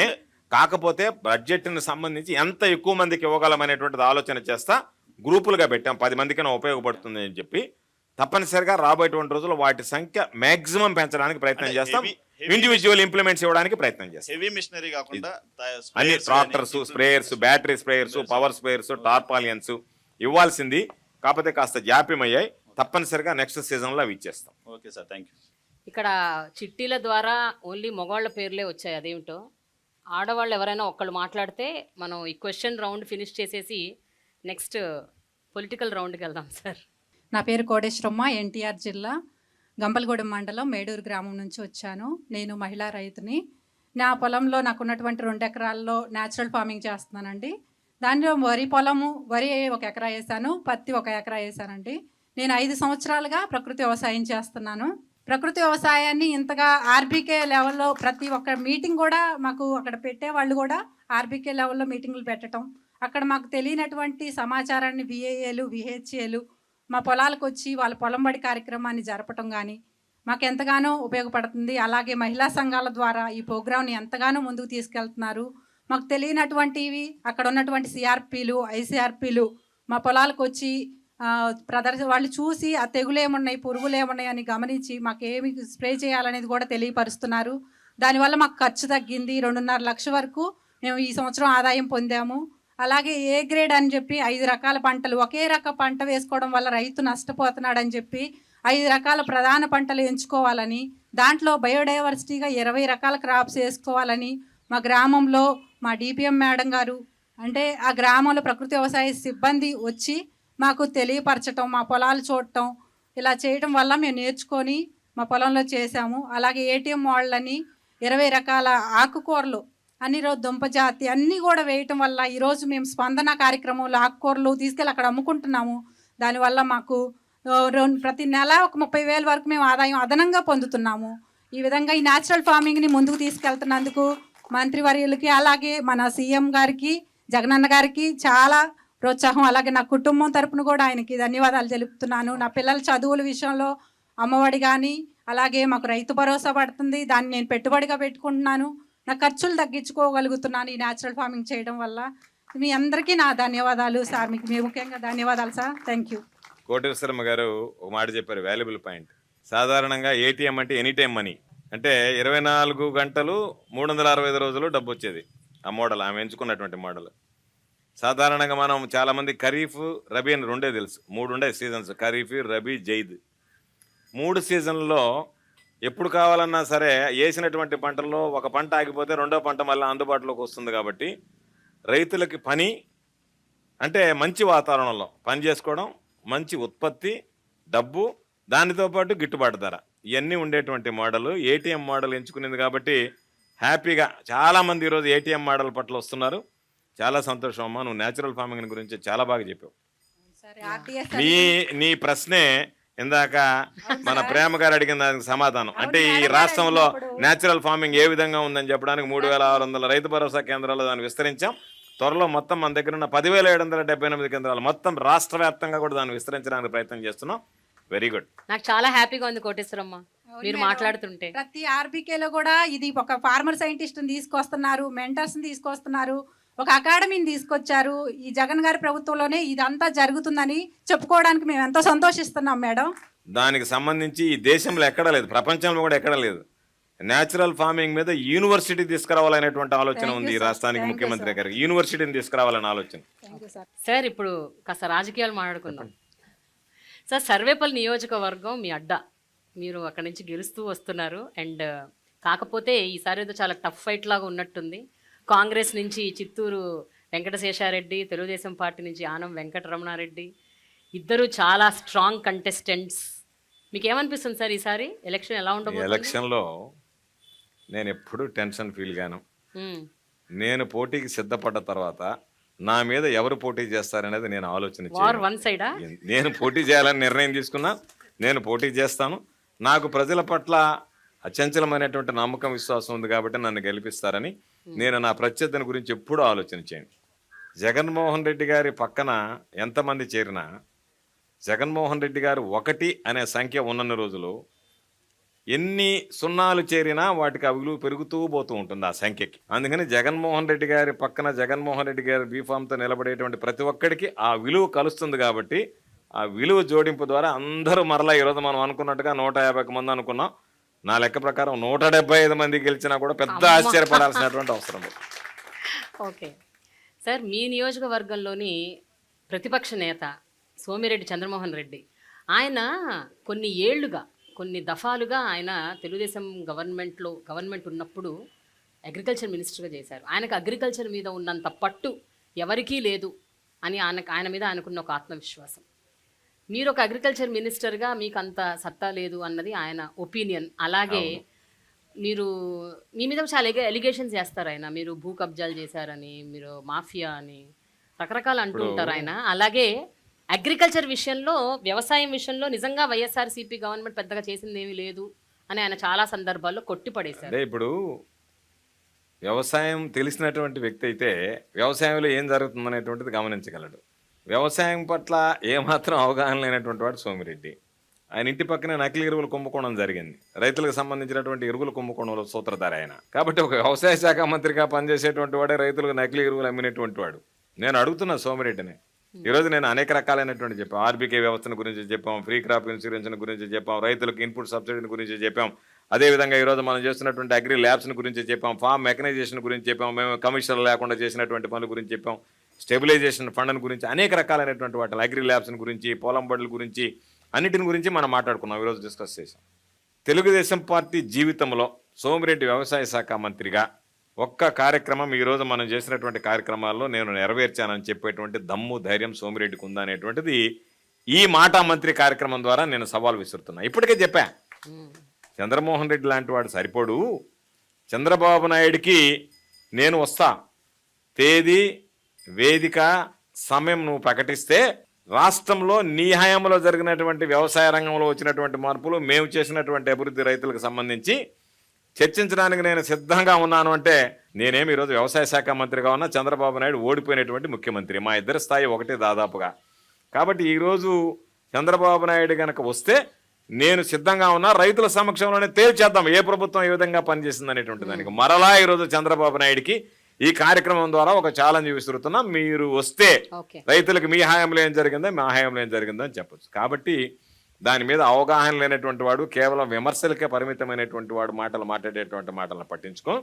ఈ ప్రభుత్వం ఏమి చేసింది అనేటువంటిది ప్రతి ఒక్క రైతుకి తెలిసినటువంటి విషయం. సోమిరెడ్డి సర్టిఫికేట్, చంద్రబాబు సర్టిఫికేట్ ఇలాంటి డిస్కషన్ డిబేట్ ఏమన్నా జరగాలంటే అది ఎలక్షన్స్ ముందే జరగాలి కదా సార్. ఇప్పుడు జరగాలనే కదా దాదాపుగా 4 రోజుల నుంచి 2 నెలల నుంచి పిలుస్తూనే ఉన్నాం. అనేక వేదికల మీద నుంచి పాత్రికేయుల సమావేశం పెట్టి పిలిచాం. దానికి చంద్రబాబు నాయుడు కనీసం వస్తాడో రాడో కూడా స్పందించడం లేదు. కాబట్టి చంద్రబాబు నాయుడుకి అంత ధైర్యం ఉంటే రమ్మనండి, మాట్లాడమనండి, చర్చిద్దాం, రైతులందరి సమక్షంలోనే చర్చిద్దాం. వాస్తవాలు ప్రజలు రైతులు తెలుసుకుంటారు. సార్ నాకు ఒక అబ్జెక్షన్ ఉంది సార్ ప్రస్తుత రాజకీయాల మీద. ఒక 2 దశాబ్దాలుగా రాజకీయాలు క్షీణిస్తూ వస్తున్నాయి. ఒక దశాబ్ద కాలంగా మరీ దారుణంగా తయారయ్యాయి. వ్యక్తిగత దూషణలు, అనవసరమైన పదజాలంతో ఏది పడితే అది మాట్లాడటం, స్టేజ్ ఎక్కారంటే అసలు ఇంకా బూతులే సార్, నోటికి ఏదొస్తే అది మాట్లాడుతున్నారు. అన్ని రాజకీయ పార్టీలు అలాగే ఉన్నాయి. సో దీని గురించి మీరు ఏమంటారు సార్? రాజకీయాలు అంటేనే భయం వేసి, రాజకీయాలకు ఎంత దూరంగా ఉంటే అంత మంచిది అని అనుకునే యంగ్స్టర్స్కి మీరు ఏం చెప్తారు? బికాస్ చాలా మంది they want to come into politics but they are scared because of this. మాది రాజకీయ నేపథ్యం ఉన్నటువంటి కుటుంబం. మా తండ్రి 18 సంవత్సరాలు పంచాయతీ సమితి అధ్యక్షుడిగా పనిచేశాడు. ఆ రోజుల్లో సమితి అంటే అత్యంత పవర్ఫుల్గా ఉండే, తర్వాత మండలాలు అయ్యాయి. మా అమ్మగారు 25 సంవత్సరాలు గ్రామ సర్పంచ్గా పనిచేశారు. నేను 5 సంవత్సరాలు జిల్లా పరిషత్ చైర్మన్గా పనిచేశాను. బహుశా ఈ రాష్ట్రంలోనే ఒకే కుటుంబంలో తండ్రి, తల్లి, కొడుకు 3 అంచెల వ్యవస్థలో పనిచేశాం. గ్రామ స్థాయి, బ్లాక్ స్థాయి, జిల్లా స్థాయి అరుదైనటువంటిది. తర్వాత 2 సార్లు నేను ఎమ్మెల్యే అయ్యాను. ఈరోజు ఉన్నటువంటి రాజకీయాల్లో మీకున్నటువంటి మార్గం ఒకటే. ఎదుటివాడు బురదలో పొల్లాడేటప్పుడు మనం ఆ బురదలో పొర్లాడడానికో లేకపోతే వాడితో సిద్ధపడడానికో సిద్ధమైతేనే రాజకీయాల్లో ఉండాలి. లేదు అనుకుంటూ నువ్వు ఎంత దూరం వెళ్ళినా వాడు ఆ బురద నీ మీద విసురుతానే ఉంటాడు. కాబట్టి రాజకీయాల్లో ఉండాల్సినప్పుడు మనకుండేటువంటి ప్రత్యర్థి, నేను అనేక సందర్భాల్లో చెప్తాను, నా దౌర్భాగ్యం నాకున్నటువంటి ప్రత్యర్థి నేను. కాబట్టి హుందాగా రాజకీయాలు చేయాలన్నా చేయించడానికి కూడా అవకాశం లేదు. ఆ సంస్కృతి, అటువంటి సంస్కృతి ఈ రాష్ట్రంలో తీసుకొచ్చినటువంటి వాడు చంద్రబాబు నాయుడు అనేటువంటిది ఈ వేదిక ద్వారా స్పష్టంగా ధైర్యంగా చెప్పగలను నేను. అంతకుముందు ఎన్నడూ లేనటువంటిది. వాళ్ళని రకరకాలైనటువంటివి కేవలం కొన్ని సందర్భాలలో తెలుగుదేశం పార్టీ వాళ్ళు మైక్ తీసుకొని మహిళా ఎమ్మెల్యేలని, మహిళా మంత్రుల మీద వాడేటువంటి భాష సభ్య సమాజం చీకొట్టేటువంటి విధంగా, తలదించుకునేటువంటి విధంగా ఉంది. కాబట్టి ఈ వ్యవస్థలో పనిచేస్తున్నప్పుడు, ఈ వ్యవస్థలో అటువంటి ప్రత్యర్థులు, అటువంటి పార్టీలు ఉన్నప్పుడు తప్పనిసరి పరిస్థితుల్లో కామెంట్స్ చేస్తున్నారేమో తప్ప వైఎస్ఆర్ కాంగ్రెస్ పార్టీ సంస్కృతి కానీ, జగన్మోహన్ రెడ్డి గారి నాయకత్వం కానీ చాలామంది అనుకుంటారు అటువంటి వైఖరిని అవలంబించాలనేటువంటి ఆలోచన కాదు. మనం చాలా సందర్భాలు చూసాం. కానీ సార్ ఒకరు చేస్తున్నారని ఇంకోరు కాదు కదా, అది కాదు కదా, ఇది ఒక సైకిల్ కదండి. అది కాదు కదా. ఇప్పుడు మీరు నాతో మాట్లాడుతున్నారు, మీరు నాతో మాట్లాడేటప్పుడు మీరు నన్ను మాట్లాడకూడనటువంటి మాట మాట్లాడితే నేను మీకు సమాధానమైనా చెప్పాలి, లేదా ఇక్కడి నుంచి లేచి వెళ్ళిపోవాలి. ఉండేటువంటి 2 మార్గాలు. రాజకీయాల్లో కొనసాగాలనుకునేటువంటి వాడు ధీటుగా సమాధానం చెప్పాలి. ఇప్పుడు మీరే అన్నారు, ఏమని? సోమిరెడ్డి అనేటువంటి వాడు భూ కబ్జాలని అన్నాడు. దానికి ధీటుగా నేను సమాధానం చెప్పకపోతే జనాలు ఏమంటారు? అయ్యో నిజమే కాబోలు, కాబట్టి నేను మాట్లాడటం లేదు. ఆ మాట మాట్లాడితే తెరలవాలి, మళ్ళీ సోమిరెడ్డి ఇంకొక సబ్జెక్ట్ ఎత్తుకొని వస్తాడు. కాబట్టి రాజకీయాల్లో కొనసాగాలి అంటే ఖచ్చితంగా సమాధానం చెప్పాల్సిందే. సమాధానం చెప్పడం డిబేట్స్ ఓకే సార్, బట్ భాష దగ్గర లేదు కదా, ఆ వాతావరణం లేదు కదా, ఆ పరిస్థితి లేదు కదా. ఇప్పుడు దానికి సంబంధించి వాడేటువంటి భాష మీ అమ్మా నాన్న ఎప్పుడు బాధగా ఫీల్ అవ్వరా సార్? ఎందుకంటే వాళ్ళ టైంలో రాజకీయాలు ఈ రాజకీయాల గురించే, ఇప్పుడు ఉండేటువంటి రాజకీయ పరిస్థితుల గురించే ఒక్కొక్కడు ఏ స్థాయి అధికారిని ఏ విధంగా మాట్లాడుతున్నాడు అనేటువంటిది మనం చూసాం. ఒక ముఖ్యమంత్రి స్థాయిలో ఉండేటువంటి గౌరవించాల్సినటువంటి వ్యక్తి చివరికి ప్రధానమంత్రి గారి మీద దారిని పోయి ఓటు తీసుకొచ్చి సోషల్ మీడియాలో పోస్టులు పెడితే ఏమీ చేయలేనటువంటి పరిస్థితిలో ఉన్నాం. ఎందుకంటే భావస్వేచ్ఛ, భావ ప్రకటన, రకరకాలైనటువంటి మాటలు చెప్పి ఆ మాట్లాడేటువంటి మాటలు, వాడేటువంటి పదజాలం ఇవన్నీ. కాకపోతే ఒక్కొక్కసారి అనిపిస్తుంటుంది రాజకీయాలు మనం ఉండడం అవసరం అనిపిస్తుంది. కానీ మనల్ని నమ్ముకున్నటువంటి ప్రజల కోసం మనం ఆ దానికి సంబంధించినటువంటి దాంట్లో ఉండేటటువంటి పరిస్థితుల్లో మనం కొన్ని సర్దుకుపోవాలి, కొన్ని ధీటుగా ఎదుర్కోవాలి. కాబట్టి దాని పరంగా మాట్లాడడం తప్ప పరిధి దాటి మాట్లాడాలి, హుందాగా రాజకీయాలు చేయాలి అనేటువంటిది తప్ప పరిధి దాటి మాట్లాడాలి, ప్రవర్తించాలి, అనుచితంగా ఉండాలి అనేటువంటిది ఎప్పుడూ ఆలోచన చేయం. కాకపోతే మానవ మాత్రలం కాబట్టి రాగద్వేషాలు, భావోద్వేగాలు ఉంటాయి. కాబట్టి అలాంటప్పుడు ఏదన్నా కాస్త పరుషంగా మాట్లాడినటువంటి సందర్భాలు ఉంటాయేమో తప్ప కొని తెచ్చుకొని మాట్లాడాల్సినటువంటి పరిస్థితి ఎన్నడూ ఉండదు. వీలైనంత వరకు నియంత్రించుకోవడానికే ప్రయత్నం చేస్తాం. కమిట్మెంట్, చిత్తశుద్ధి, ఒక నిబద్ధత అన్నది కూడా రాజకీయాల్లో చాలా వరకు పోయిందనే చెప్పాలి. నేను మిమ్మల్ని చూస్తున్నాను. 2011లో మీరు వైఎస్ఆర్సీపీలో చేరారు. ఇప్పుడు 2024 అంటే 14 ఏళ్ళు, దాదాపు 13 ఏళ్ళుగా మీరు ఆ పార్టీలోనే ఉన్నారు, ఆ పార్టీనే నమ్ముకున్నారు. కానీ గత కొంతకాలంగా చూసుకుంటే 5-6 ఏళ్ళుగా, 7-8 ఏళ్ళుగా ఇక్కడి నుంచి అక్కడికి, అక్కడి నుంచి ఇక్కడికి, ఆ పార్టీ నుంచి ఈ పార్టీ, ఈ పార్టీ నుంచి మంత్రి పదవి ఇవ్వలేదని ఒకళ్ళు, లేకపోతే నన్ను గుర్తించలేదని ఒకళ్ళు, నియోజకవర్గానికి టికెట్ ఇవ్వలేదని మరొకళ్ళు, ఈ రకంగా పార్టీ ఫిరాయింపులు చేస్తున్నారు. దీని గురించి మీరు ఒపీనియన్ సార్. అండ్ ఈ సందర్భంగా ఈ ఎలక్షన్స్లో మీ పార్టీ నుంచి చాలామంది వెళ్ళిపోయారు, తెలుగుదేశం పార్టీ నుంచి మీ పార్టీలో కూడా చాలామంది వచ్చారు. ఎలా సార్ ఇలా పార్టీ ఫిరాయింపులు జరగడం ఎలా నమ్ముతారు మీరు? ఫస్ట్ ప్రశ్న ఏంటంటే, నేను 2011 నుంచి వైఎస్ఆర్ కాంగ్రెస్ పార్టీలో ఉన్నాను. దాదాపుగా 13 సంవత్సరాలు పూర్తయింది. ఇది 14వ సంవత్సరం. ఈ 14 సంవత్సరాల కాలంలో ఏ రోజు కూడా అయ్యో జగన్మోహన్ రెడ్డి గారి వెంట ఎందుకు అడుగులు వేశాననేటువంటి బాధ నాకు ఏ రోజు కలగలేదు. ఆ కలిగించేటువంటి విధంగా జగన్మోహన్ రెడ్డి గారు ప్రవర్తించలేదు. వ్యక్తిగత కారణాలు, పదవి వ్యామోహాలు. ఈరోజు జగన్మోహన్ రెడ్డి గారు బీఫామ్ ఇస్తే ఎమ్మెల్యేలు అయ్యాం, ఈరోజు ఈ స్థాయికి ఎదగగలిగాం. ఆ తర్వాత మంత్రులు కావచ్చు, రకరకాలైనటువంటివి ముఖ్యమంత్రి గారు ఇచ్చేటువంటిది. కానీ వీళ్ళు బాధాకరమైనటువంటి విషయం ఏమిటంటే, జగన్మోహన్ రెడ్డి గారు ఇచ్చినటువంటి బీఫామ్తో మనం ఎమ్మెల్యేలు అయ్యాం కదా అనేటువంటి మూలాలను మరిచిపోయి మాకింకా ఉన్నతమైనటువంటి పదవులు ఇవ్వలేదనేటువంటి అత్యాశ. అంటే మనిషికి ఆశ ఉండొచ్చు, అత్యాశ కూడా ఉండొచ్చు. ఇది దురాశ. దురాశకు వెళ్ళిపోయేటువంటి వాళ్ళు తప్ప అత్యాశ ఉన్నటువంటి వాళ్ళు ముఖ్యమంత్రి గారి దగ్గరికి వెళ్ళి నేను ఆశపడుతున్నాను, నాకు ఈ పదవి ఇవ్వమని కూడా తప్పలేదు. ఆశపడడం తప్పలేదు, అత్యాశపడడం తప్పలేదు. ఈ దురాశ పడినటువంటి వాళ్ళు నిలవలేక దుర్మార్గంగా వెళ్ళిపోతున్నారు. కాబట్టి దురాశ పరుల గురించి మనం పట్టించుకోవాల్సినటువంటి అవసరంలే. నేను మరలా మీకు చెప్తున్నా, జగన్మోహన్ రెడ్డి గారి నాయకులను నమ్ముకొని ఏ రోజు రాజకీయాలు చేయాలా, ఏ రోజు పాలన గురించి ఆలోచన చేయాలా. జగన్మోహన్ రెడ్డి గారు నమ్ముకున్నది ప్రజలని. కాబట్టి ఆ ప్రజలు అనేటువంటి వాళ్ళు జగన్మోహన్ రెడ్డి గారిని గుండెల్లో పెట్టుకున్న రోజులు నాయకుల అవసరం అనేటువంటిది పెద్దగా జగన్మోహన్ రెడ్డి గారికి లేదు. ఈ మధ్య చూసాం, కొంతమంది తాత్కాలికంగా విభేదించిన కొద్ది రోజుల్లోనే మరలా జగన్మోహన్ రెడ్డి గారే ముఖ్యమని అన్నారంటే వాళ్ళలో వెంటనే రియలైజేషన్, అరే మనం ఇది కోల్పోయాము, ఇక్కడ కోల్పోయాము అనేటువంటిది గ్రహిస్తున్నారు. కాబట్టి ఇది సమాజమే జగన్మోహన్ రెడ్డి గారిని కోరుకునేటప్పుడు నాయకుల రాకపోకల వల్ల పెద్దగా ఇబ్బంది ఉండదు. జగన్మోహన్ రెడ్డి గారి నాయకత్వానికి ఢోకాను కలగదు. కానీ మీరు ఇప్పుడు ఒక మాట అన్నారు, దురాశ పరులు ఇలా చేస్తారని. సో ఈ దురాశ పరులు అన్ని పార్టీల్లో ఉంటారు కదా. అంటే ఈ పార్టీ నుంచి ఆ పార్టీలోకి వెళ్ళే వాళ్ళు దురాశ పరులు, ఆ పార్టీ దురాశ పరులు ఈ పార్టీలోకి వచ్చారు. సో ఎలా నమ్ముతారు మీరు? ఏ రోజైనా ఒకటి గుర్తుపెట్టుకోండి. ఇప్పుడు ఆ సబ్జెక్ట్ వచ్చింది కాబట్టి చెప్తున్నాం.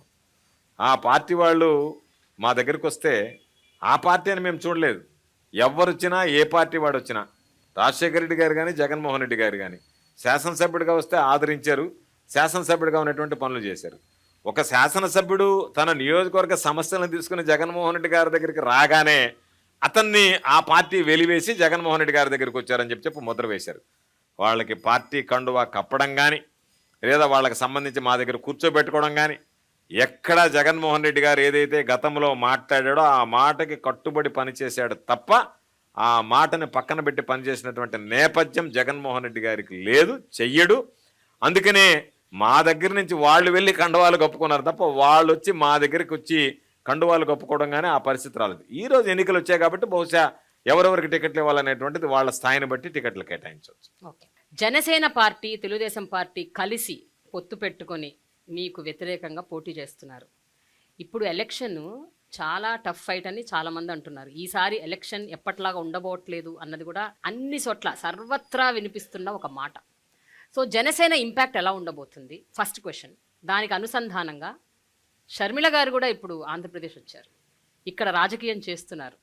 సో షర్మిల గారి ఇంపాక్ట్ ఎలా ఉండబోతుంది రాష్ట్ర వ్యాప్తంగా? జనసేన, తెలుగుదేశం, కాంగ్రెస్, షర్మిల గారి నాయకత్వంలో ఇవన్నీ వస్తున్నాయి. ఏమంటారు సార్ మీరు? What you say about this election?